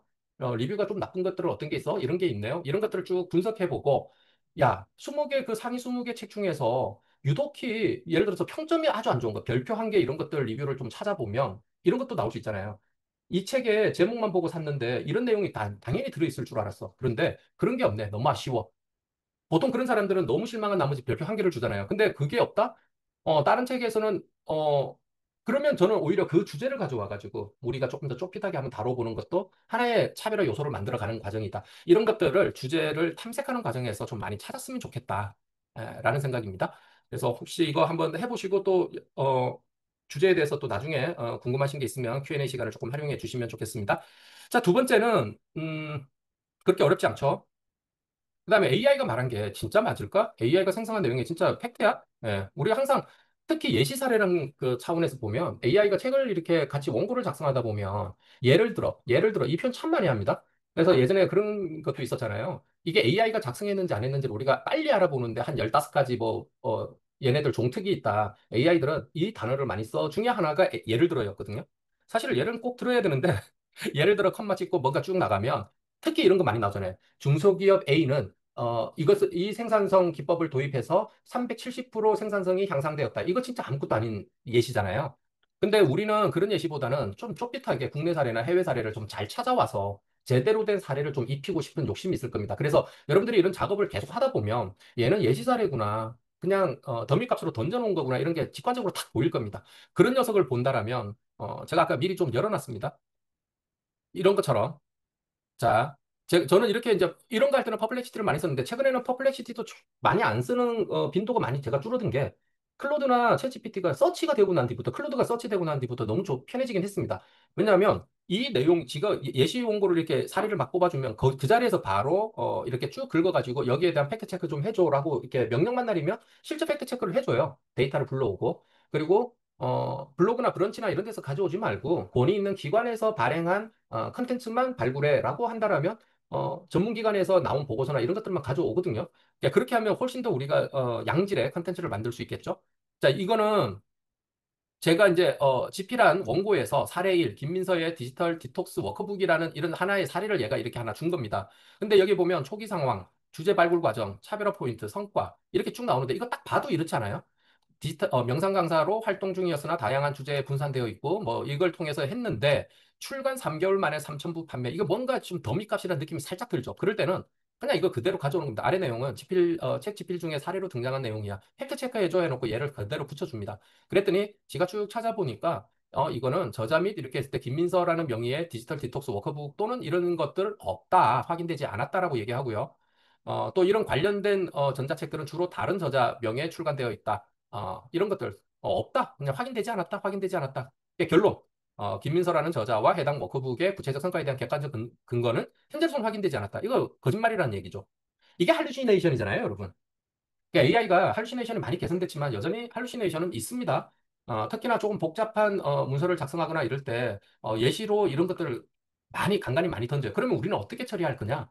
얘를 딱 보고 이거 거짓말이네? 그러면 저희는 여기서 바로 이렇게 할 수 있잖아요. 그럼 예시 사례보다 위 내용에 맞는 실제 사례, 그 위 내용에 맞는 실제 사례란 거는 디지털 디톡스 워크북과 관련된 실제 사례를 예를 들어서 해외 사례 한 개, 국내 사례 한 개 들어서 위와 같은 글의 형태로 정리해줘. 위와 같은 글의 형태란 거는 이런 거죠. 초기 상황을 먼저 얘기해주고, 그다음 주제 발굴 과정을 해주고, 차별화 포인트 이런 것들을 다 넣어주는 형태로 만들어 달라는 얘기죠. 그러니까 저희가 원하는 거, 아까 우리 대지론이잖아요. 대화하고 질문하고 원하는 거 얘기했잖아요. 그러니까 나는 이런 글을 원해. 그러면 퍼플렉시티 자체도 기본적으로 클로드나 이런 엔진들이 여기 뒷다리 다 붙어 있잖아요. 저희가 심지어 다 설정도 할 수 있잖아요. 이런 건 다 생략할게요. 그래서 얘도 LLM이기 때문에 글을 생성합니다. 그죠? 그러니까 구글처럼 검색창이 아니라 앤서 엔진이니까 내가 원하는 거를 얘기하면 얘가 그 답을 지가 서치해서 대신해서 정리해 주는 게 퍼블리시티라고 보시면 크게 틀림이 없습니다. 그랬더니 해외 사례로 덴마크 뭐 샘소섬의 뭐 디지털 디톡스 리트릿 초기 상황 주제 발굴 이렇게 쭉 나오고요. 그리고 국내 사례에는 KT의 디지털 디톡스 캠프 이런 게 나오는데 사실 여기에 보면 워크북이나 이런 것들 디지털 디톡스 워크북이란 거는 디지털이잖아요. 그러니까 결국에는 온라인 뭐 전자책 이런 거와 관련되는 건데 얘는 지금 보면 다 캠프죠. 예, 디톡스 리트릿, 그 다음에 디톡스 캠프. 그러니까 오프라인 기반의 활동을 보여주는 예시를 가져온 거예요. 그러면 우리하고는 안 맞죠. 그럴 때 저희는 또 한마디, 우리 원하는 것만 주면 되잖아요. 사례를 찾을 때 디지털 디톡스 워크북 발간과 이를 온라인 비즈니스로 엮은 사례를 찾아줘. 그러니까 얘 주제로 온라인 비즈니스로 엮은 거. 그걸 찾아줘라고 했더니 해외 사례에는 온라인 비즈니스로 확장했는데 요런 것들이 있었습니다라고 지가 하나 요 글의 형태로 그대로 이렇게 하나 찾아주고요. 그다음 국내 사례는 유사 사례 똑같은 사례는 없나 봐요, 그죠? 그래서 심리상담 교육기관은 디지털 과의존과 스트레스 뭐 이런 것에 영향을 주목했습니다라고 해서 하나를 뽑아줍니다. 근데 이게 진짜 팩트인지 아닌지는 얘가 준 이런 자료들에 들어가서 보면 여기서 가져왔다는 거거든요. 근데 이거를 우리가 이제 신뢰할 수 있냐 없냐 이거는 우리가 이제 또 찾아봐야 됩니다. 그래서 이 내용 얘가 좀 정리해 준 게 어느 정도 괜찮다 완성도가 좀 있다라고 한다라면 이제 이거 가지고 아까 같이 글의 형태를 바꿔라 해가지고 이렇게 바꾸는 거죠. 팩트 체크는 이런 식으로 하면 되는데요. 퍼플렉시티를 제가 그 팩트 체크할 때 좀 중용하는 이유는 이런 겁니다. 퍼플렉시티는 좋은 게 끝나고 나면 관련 질문 5개를 보통 추천해 주잖아요. 그러면 우리가 아는 것만큼 사고하니까 내가 원하는 게 편협되게 좀 좁혀져 있어가지고 제가 미처 이런 질문을 못 할 때가 있어요. 그런데 얘가 이걸 준 걸 보고 요런 것들을 좀 질문해가지고 조금 더 확장해서 내가 생각할 수 있겠다라고 해서 이런 것들을 해서 답을 또 얻어가요. 그 답을 다 얻은 거 가지고 맨 마지막에 요런 글의 형태로 다시 한번 정리해줘라고 마지막 프롬프트를 날려주면 이렇게 정리된 글, 우리 원고에 딱 들어갈 글로 재생성해줍니다. 팩트체크는 이런 식으로 하면 굉장히 도움이 돼요. 특히나 이제 챗GPT, 클로드에서 실시간 검색이 되기 때문에 내가 원고를 거기서 작성을 했다라면 거기에서 원고에서 이게 팩트인지 아닌지 바로바로 체크하는 방법도 있다는 거 여러분들이 쓰시면 좋을 것 같아요. 그다음 이제 마지막으로 오늘 이제 준비한 것 중에서 하나가 이제 또 AI스러운 글, 사람 냄새가 나는 원고가 있으면 좋겠다라고 또 많은 고민들을 하실 겁니다. 예를 들어서 우리가 글을 하나 가져오겠습니다. 그러면 제가 예시글을 여기서 한번 가져올게요. 제가 쓴 원고에서 에이미가 말을 걸다 여기서 한번 가져와 볼게요. 이건 제가 그 촉으로 그때 쓰고 여기 뭐 이 모든 것들이 이제 책 한 권 쓰는 여정인데요. 워드 파일 하나 열어보겠습니다. 제 글을 한번 열렸네요. 이게 예전에 원고를 썼던 내용 중에 하나입니다. 그런데 이게 그렇게 좋은 걸 제가 못 가져왔네요. 하필이면. 요 파트를 제가 한번 가져와 볼게요. 그리고 예를 들어서 여러분들이 AI가 생성해주는 글이 있을 수 있잖아요. 그러면 그 글이 어떤 글인지 내가 궁금하잖아요. 그러면 역시 얘랑 대화를 하는 겁니다. 그리고 질문을 하면 문제는 해결됩니다. 이거를 뭐 배우고 자시고 할 거 없어요. 오늘 들은 것만 가지고 여러분 다 원고 쓸 수 있는 거예요. 자, 저는 그냥 에이미라고 항상 얘기하니까 그냥 에이미라고 붙일게요. 여러분 그냥 붙여도 됩니다. 에이미, 문체를 분석하고 싶어. 근데 문체 분석에 대해서 내가 아는 게 없어. 아, 그래, 문체를 분석한다는 것이 어떤 의미를 지니고 또 어떤 부분을 눈여겨봐야 할지 이 분야에 전문성이 없으니 아주 쉽게 설명해줘. 예를 들어서 우리가 뭔가 맞닥뜨리는 그 도미노가 하나 있으면 얘랑 대화하면서 이렇게 질문하면 좋을 것 같아요. 대화 질문은 거의 한 세트입니다.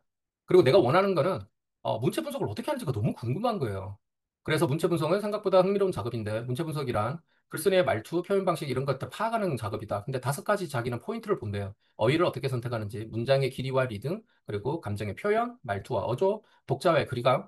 문체 분석을 왜 하냐고 나한테 묻네요. 그죠? 고맙죠. 그러니까 다 질문해주면 제 뇌가 활성화될 수 있잖아요. 그럼 내 글의 색깔을 파악하기 위해서 브랜딩에 맞는 문체를 찾기 위해 내가 좋아하는 작가의 글 스타일 따라해보기 위해 쉽게 말하면 제가 너무 좋아하는 작가의 책이 있다라면 그 책의 일부를 제가 가져와서 그 글을 분석을 한번 해보는 거죠. 그 문체를.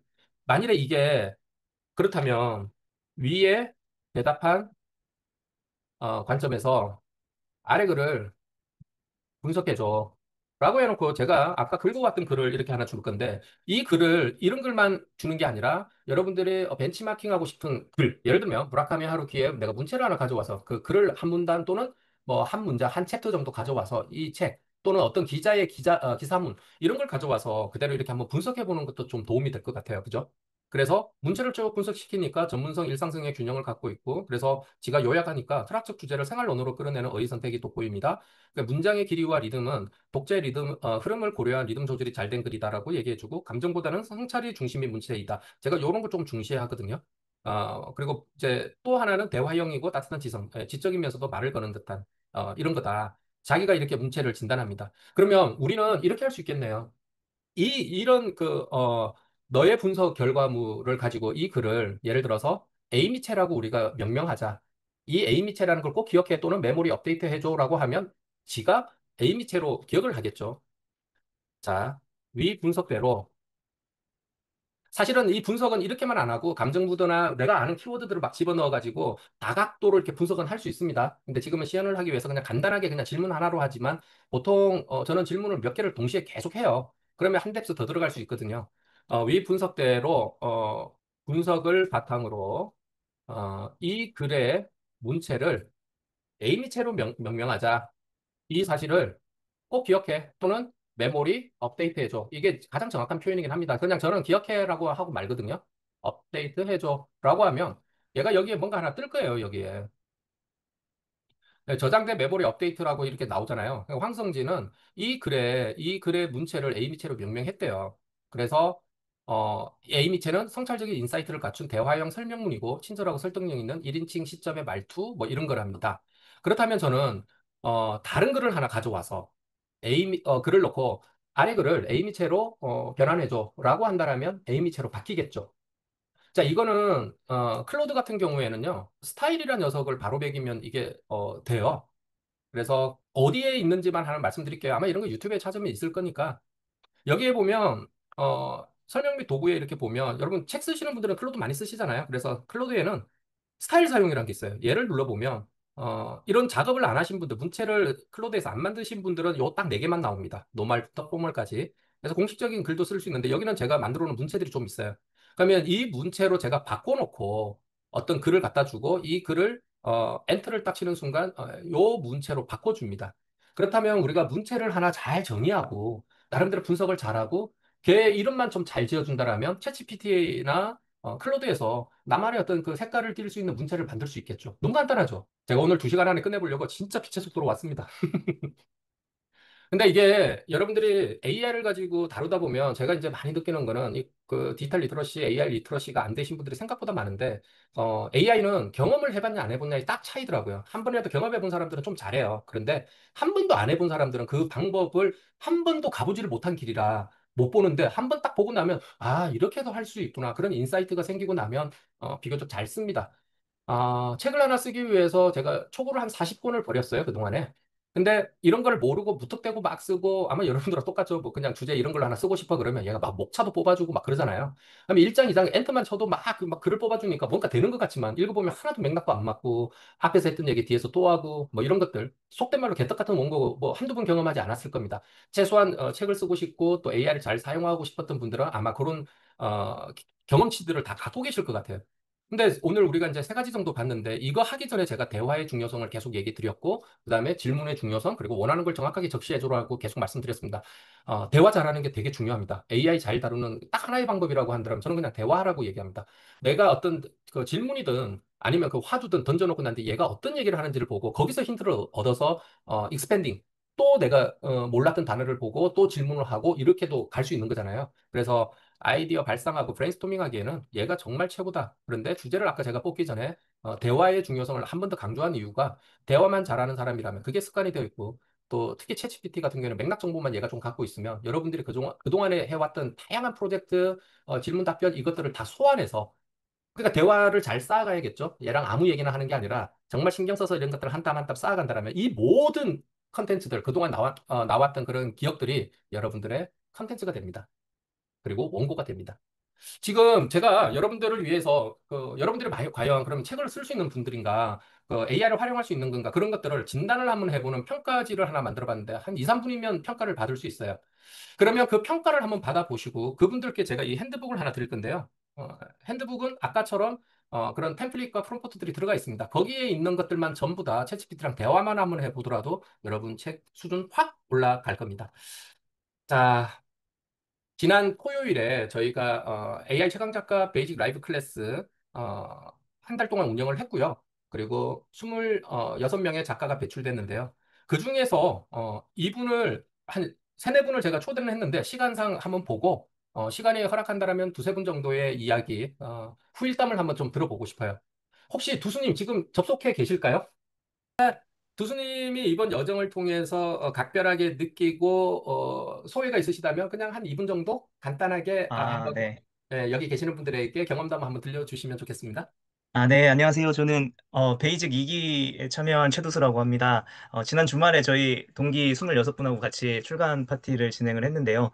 어, 한 달 전만 해도 진짜 상상도 했던 그런 일이 벌어졌고요. 저에 대해서 좀 말씀드리면 저는 이제 뭐 좀 이름 되면 알만한 회사에서 13년 정도 근무를 한 직장인입니다. 근데 사실 제 직무에 대해서 굉장히 좋아하는 마음으로 열심히 했고 그래서 굉장히 좋은 성과들도 많이 냈는데 항상 제 마음속에는 이제 직장인으로서 언젠가는 회사를 이제 그만둘 텐데 제 이름만으로 어떤 사람 회사 타이틀을 빼면 도대체 나는 누구인가 이런 고민이 항상 있었습니다. 그래서 어, 저희 버킷리스트 중에 하나였던 이제 저자 되기를 항상 꿈꾸고 있었는데 사실 처음에 이 프로젝트를 보고 나서 무료 특강을 듣기도 전에 저는 사실 참여를 결정을 했었고 이거 아니면은 제가 평생 책을 쓰는 거는 어렵겠다라는 생각을 했었습니다.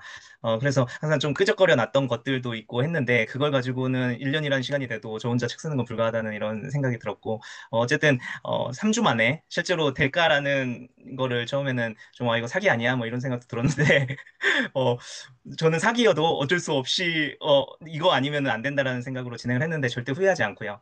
지금 여기 계시는 분들도 직장인분들 많으실 텐데 만약에 내 이름으로 된 책 하나를 진짜 내는 게 꿈이다라는 그런 분들이 있으면 꼭 한번 참여하셔가지고 꿈을 이루셨으면 좋겠습니다. 고맙습니다. 아유, 고맙습니다.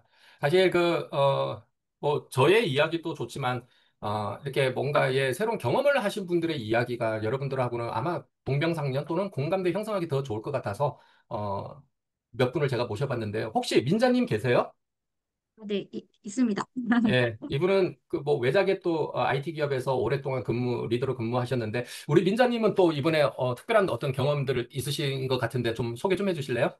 네, 안녕하세요. 백민자입니다. 네, 다들 너무 수고하고 계신데 짧게 말씀드리자면 저는 올해 초에 창업을 결심하고 20년 이상 다녔던 외국계 회사 생활을 정리를 했어요. 긴 시간 동안 일을 하던 자리에서 물러나서 이제 새로운 일을 하려고 하다 보니까 이쯤에서 제 커리어를 한 번쯤 돌아보자. 좀 그런 생각을 하던 터에 제가 지난달에 이 특강을 듣게 됐고요. 21일 만에 책 쓰기 프로젝트 황 작가님 믿고 같이 한번 도전을 했습니다. 근데 또 되게 의미 있게도 제가 법인 설립되던 날 같이 또 책이 진짜 나오더라고요. 네, 그래서 새롭게 이제 1인 창업가로서 이번에 이렇게 저를 뭔가 길게 설명하지 않아도 제 책 명함과 같이 명함을 드렸더니 그게 굉장히 빠르게 제가 어떤 사람인지 어떤 생각으로 일하고 있는지 자연스럽게 보여줄 수 있어서 굉장히 좋은 것 같아서, 네, 지금 저에게 이 책이 그랬던 것처럼 지금 무언가 준비하고 계시는 분들 또 좀 작은 참고나 용기가 됐으면 좋겠다. 그런 말씀을 전해드리고 싶습니다. 어쨌든 뭐 책 나오는 날 그때 사업자 등록이 나왔었나요? 네, 같은 날 나왔습니다. 그것도 아마 기억에 오랫동안 남을 것 같습니다. 사업 번창하시길 바라겠습니다. 이분은 2021년 대한민국 오페라 대상 나무주역상을 받았던 바리톤 박경준 교수님이십니다. 원래부터 제가 알고 있던 분이었어요, 유일하게. 근데 원래 오페라와 관련돼서 전문 서적을 몇 권을 쓰셨던 분이에요. 아주 두꺼운 책을. 이번에 또 참여해가지고 그동안 내 이야기를 좀 하고 싶었다고 하셨는데 또 혹시 계시나요? 네, 그분이? 안녕하세요. 예. 뭐 잠시 한번 소개 한번 부탁드릴까요? 네, 저는 그 노래하는 사람이고요. 오페라 하는 사람이고 책을 좋아하긴 해요. 근데 저는 그 컴퓨터 냄새보다 여러분 책을 사면 저는 제일 먼저 쫙 펼쳐서 냄새를 맡으면 저는 그 냄새가 그렇게 좋더라고요. 회충 냄새인지 모르겠는데 그래서 책을 되게 좋아하는 사람으로 제가 책을 쓰기 시작했는데 저희 전공이 또 이렇게 오페라다 보니까 오페라 하면은 노래만 생각하면 좋은데 그 밑에 모든 베이스는 전부 다 문화 사조 이런 것들이거든요. 철학적인 거하고 시대하고 미술도 있고 막 이러다 보니까 책으로 쓰면 굉장히 뭐라 그럴까 정말 재미없고 지루한 책이 나와요. 그런 책만 쓰다가 이번에 우리 황성진 대표 딱 저렇게 보면 소도금검처럼 생기고 좀 이렇게 좀 둔해 보이잖아요. 근데 알고 보면 예민하거든요. 그래서 좀 믿어보자 해서 학생의 모습으로 신청을 해서 했죠.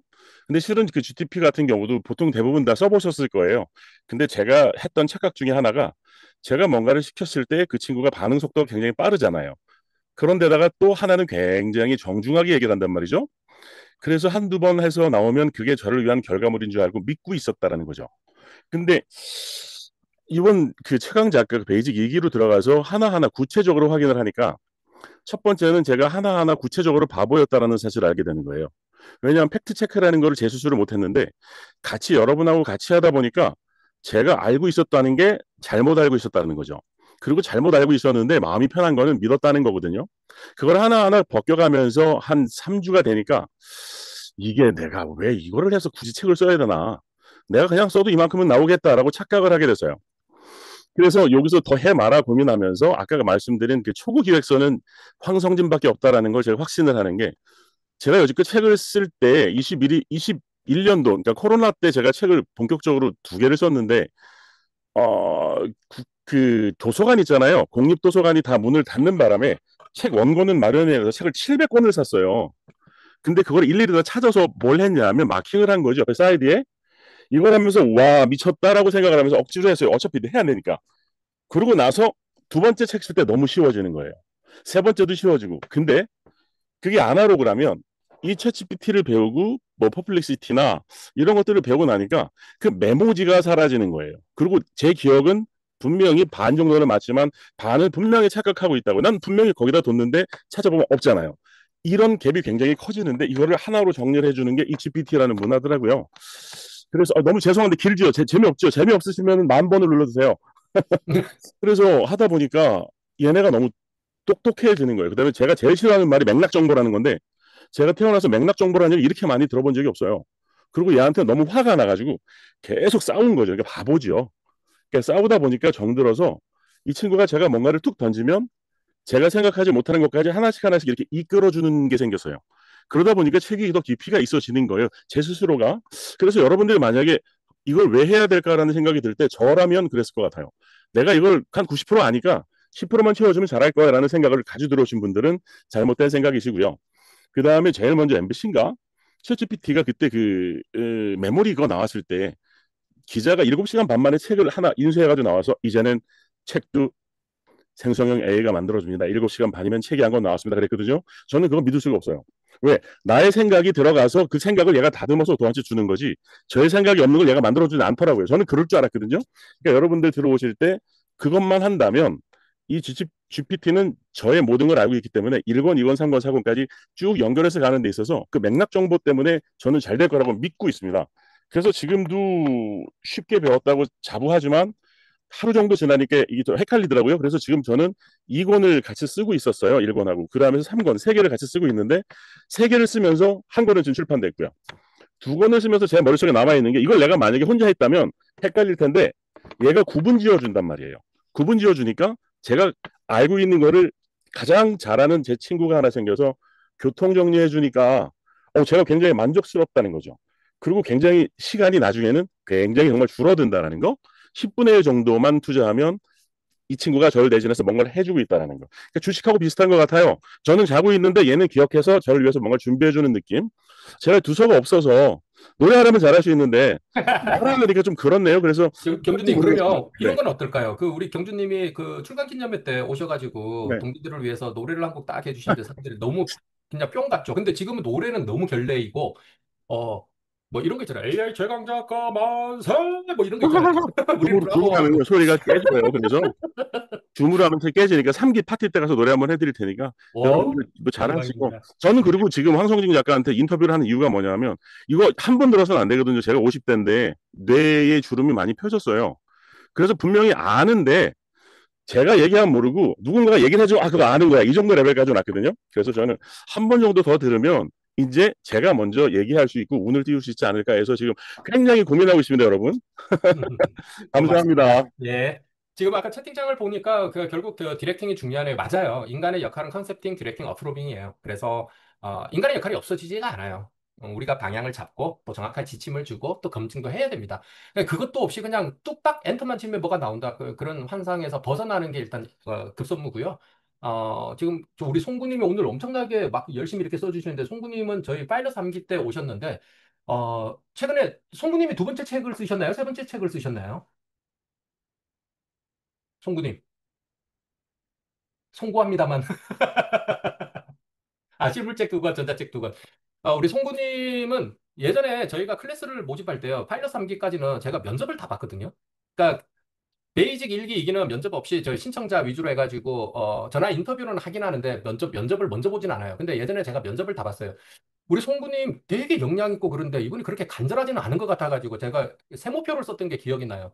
근데 저분을 그때 초대 안 했으면 어떡할 뻔했나라고 되게 후회를 했었습니다. 제가 이거를 언젠가 기회가 되면 꼭 한번 얘기를 해드려야지 했는데 아주 시크하신 분이에요. 표현을 잘 안 하는데 근데 지금 최근에 책을 또 열심히 이렇게 잘 써내시고 해서 되게 그냥 고맙네요. 자, 그래서 우리가 원래는 한 분 더 모시려고 했는데 지금 이제 저희 출간 기념회 갔다 이분은 제주도에 계시는데 혹시 리나님 혹시 계세요? 네, 그래? 있습니다. 아이고, 그러면 오늘 이제 서울에서 제주 가셨다 했는데, 한 1분만 간단하게 그러면 소회를 한번 들을까요? 네, 안녕하세요. 반갑습니다. 저희 8일 날 토요일 날 작가를 데뷔한 한미나라고 합니다. 저는 원래 이제 미국에서 초등학교 때 이민을 가서 지금 현재는 국제 학교에서 이제 일을 하고 있어요. 그래서 사실 여러분들도 오늘 많은 링크를 통해서 조인하셨을 텐데 저는 이제 3월 20일 날 페이스북에 뜬 링크를 보고 남편한테 전달을 했고 남편이 베이직 1기로 먼저 참여했고 그리고 제가 2기로 참여하게 돼서 부부가 작가로 태어났습니다. 그래서 저는 지금 저는 미국 그 국제학교에서 일을 하기 때문에 또 교육 전문가로서 지금 7월 말까지 시리즈별로 지금 초등학교 편 나왔는데 중고등학교 편, 대학교 입시 뭐 이렇게 편하고 앞으로도 계속 이 배운 황 작가님이 너무 자세하게 잘 가르쳐 주신 그리고 스토리스 그 프레임워크 책이 너무 정말 좋거든요. 그걸 바탕으로 해서 계속 집필 활동을 해 나가도록 하겠습니다. 남편에 대해서 좀 얘기 좀 고맙습니다. 해줘. 남편도 남편. 아, 네, 안녕하세요. 저 베이직 일기 한성득입니다. 제가 아내를 소개시켜줘서, 네, 아내가 이제 작가가 됐고요. 그 저희 일기에 민성기, 민영기 이기에 그 형제가 또 있습니다. 또 이기에는 부 엄마하고 아들하고 같이 들은 그런 모자가 드는 그런 아, 분들도 계시고요. 하여튼간 여러분 들으시면 가장 중요한 건 뭐냐면 황성진 작가와 함께 가면 코가 끼어서 끝까지 그 책을 쓸 수 있다는 것이 가장 중요한 포인트인 것 같습니다. 이상입니다. 고맙습니다. 응원합니다. 그냥 앞으로 제 시간은 그냥 짧게 하고 여러분들 이렇게 이야기를 듣는 게 오히려 더 많은 분들에게 메시지를 그리고 공감대를 형성할 것 같다는 생각도 좀 드네요. 좋습니다. 자, 그러면 제가 이제 서서히 마무리를 좀 해보겠습니다. 여러분, 이런 의문이 들 거예요. 진짜 나도 책을 쓸 수 있어? 아까 여기 전자책, 종이책 이렇게 얘기하는데 책은 다 똑같아요. 근데 전자책, 그다음에 종이책 이게 프로세스가 조금 다릅니다. 다만 저희는 큰 봉에 올리는 파일의 개념은 아니고요. 출판사, 작가와라는 출판사를 통해서 저희가 ISBN, 그러니까 책으로 사람으로 치면 주민등록번호죠. 실제 여러분들이 이제 정식 작가가 될 수 있는 그 번호를 부여받는 건데 참고로 대한민국의 ISBN이 33만 개 정도 부여가 되어 있습니다. 왜 주변에 작가가 없냐면요. 딱 봐도 알잖아요. 책의 주민번호가 33만 개면 그 사람밖에 없는 거잖아요. 근데 그게 한 권만 쓰지 않고 몇 권을 쓴 사람들도 있을 거고요. 책마다 다 다르게 부여가 되거든요. 제가 보니까 인구 200명당 1명 정도가 그 책을 쓴 그 경험을 갖고 돌아가시더라고요. 그렇다면 여기 지금 한 299명이 지금 289명이 남아 있는데 여기에서 그럼 2명이 나와야 정상인 건지도 모르겠어요. 근데 어쨌든 책을 쓴다는 게 그렇게 쉬운 여정은 분명히 아닙니다만 우리가 아까 잘못된 믿음들이 있었잖아요. 그 믿음들만 우리가 타파할 수 있다라면 그리고 지금 시대에 우리한테 너무나 좋은 도구가 생겼잖아요. 그 도구를 우리가 전략적으로 활용을 잘한다라면 거의 대부분의 문제들을 해결하고 실제 작가가 되는데요. 작가가 되는데 그렇게 돈이 들어가지도 않습니다. 여러분들이 아까 뭐 금액을 묻는 사람도 있는데 돈 안 들어요. 자, 그러면 여러분들이 전자책 쓸 수 있냐? 저는 그냥 가능합니다. 라고 답을 드리고 싶고, 잘못된 믿음, 우리가 아까 봤던 네 가지 잘못된 믿음만 깨부술 수 있다라면, AI 최강 작가와 또 함께라면 뭐 가능하다고 저는 자부합니다. 이미 아까 보셨잖아요. 저희 파일럿 1기, 파일럿 2기, 파일럿 3기, 그리고 베이직 1기, 베이직 2기, 엊그제죠? 예, 토요일 날 우리가 이렇게, 기분 좋게, 저도 눈을 감고 있네요. 자, 우리 이렇게 했습니다. 그래서 이제 여러분 차례라고 저는 말씀드리고 싶고요. 전국민 작가되기 운동 내일부터 제가 선언하고 시작합니다. 그때 슬로건이 right now입니다. 어, 우리가 살다 보면 이놈의 썸데이, 여러분 캘린더 한번 봐보세요. 썬데이, 먼데이, 튜즈데이 다 있어요. 세러데이 다 있어요. 썸데이 없어요. 근데 우리는 계속 그 오지도 않는 그 언젠가를 계속 얘기합니다. 그날이 오든가요? 제가 2010년도 3월 10일 날 첫 책 쓰고 난 뒤에 2년마다 그 썸데이 없더라고요. 14년 걸렸어요. 제가 그동안에 헤매고 힘들었고 열망만 있었을 때 그 문제 해결 방법을 찾아내고 이게 나만의 방법일까 고민하고 그래서 프레임워크라는 걸 만들어서 시스템화 시켜보고 실제 아까 같이 저런 분들이 막 참여해가지고 그 결과물들을 만들어내면서 이거는 우리의 꿈만으로 묻어두기에는 너무 아깝다. 이거 무덤 속으로 가져가서는 안 되겠다. 그래서 장례식도 일찍 치르자고 제가 그 운동을 하려고 하는 거고요. 저 이번 그 베이직 이기의 서용호 작가님이라고 70대에 계시는데 정말 열정적이셨던 분입니다. 목사님이신데 이미 많은 사회 활동을 하고 계시는데 저랑 같이 미리 하는 장례식을 같이 해 나가자. 저 보통 이 과정이 한번 끝나고 나면 비즈니스 파트너가 꼭 두세 명씩 생겨요.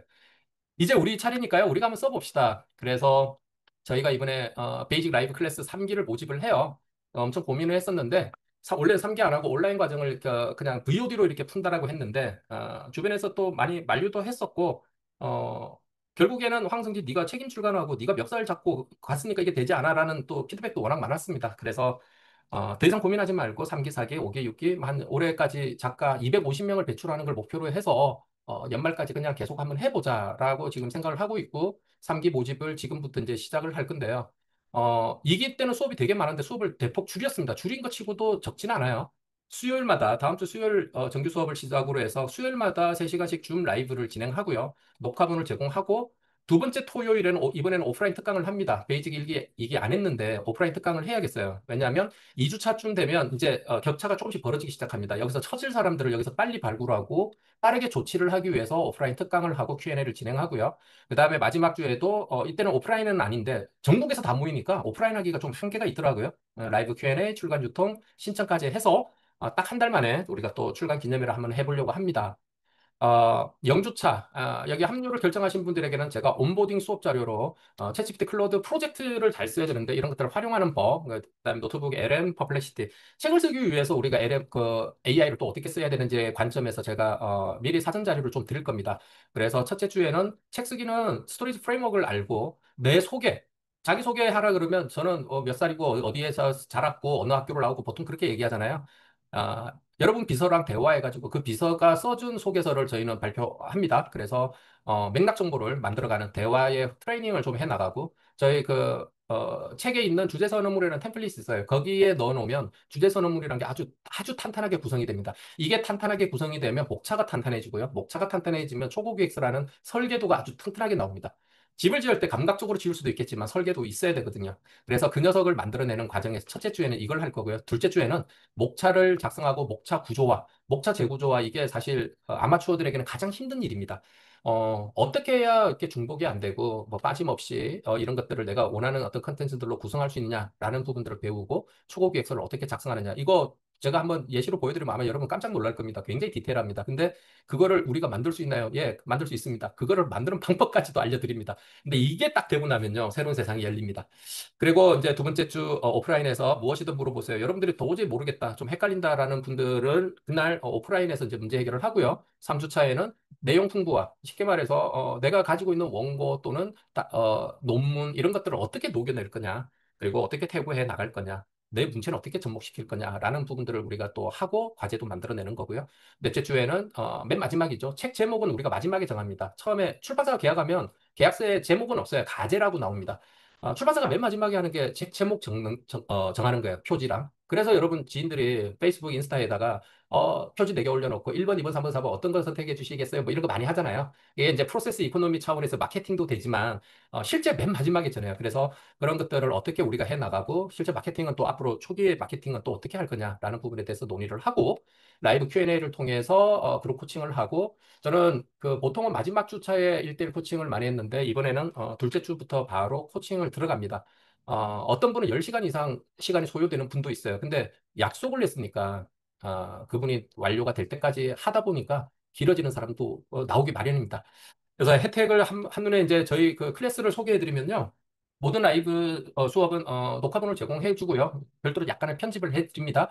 그리고 저희의 자랑입니다. 스토리지 프레임워크 이 책, 저희가 지금 99만 원에 판매를 하고 지금 조만간 이제 펀딩을 할 건데 지금 이거를 외부에 팔지 않는 것을 내부적으로는 의결을 했습니다. 그냥 저희가 계속 가다듬고 저희하고 함께하는 사람들에게 좀 해주자. 왜냐하면 이게 외부로 유출됐을 때 이 사람들이 이걸 제대로 안 쓰고 엄하게 쓰면 어떡할까라는 걱정도 살짝 있더라고요. 워낙 너무나 방대한 것들을 집어 넣어놨는데 악용될 수도 있겠다는 생각도 사실은 조금 합니다. 그래서 저희가 좀 컨트롤을 하려고 지금 하고 있고요. 근데 여러분 여기 과정에 오시는 분들에게는 이 책을 다 드릴 거고요. 아까 노션으로 드리기 때문에 사용하기도 되게 편합니다. 수강생 전용 단톡방 당연히 운영이 되고요. 여기에서 코치님들 저를 통해서 바로바로 문제 해결도 하지만 동료들하고 교학 상담하는 재미가 아주 쏠쏠합니다. 저 이번에 이기 출간 기념회 때 되게 감동했는데요. 우리 이기 멤버들이 역대급 손이 많이 가는 기수였거든요.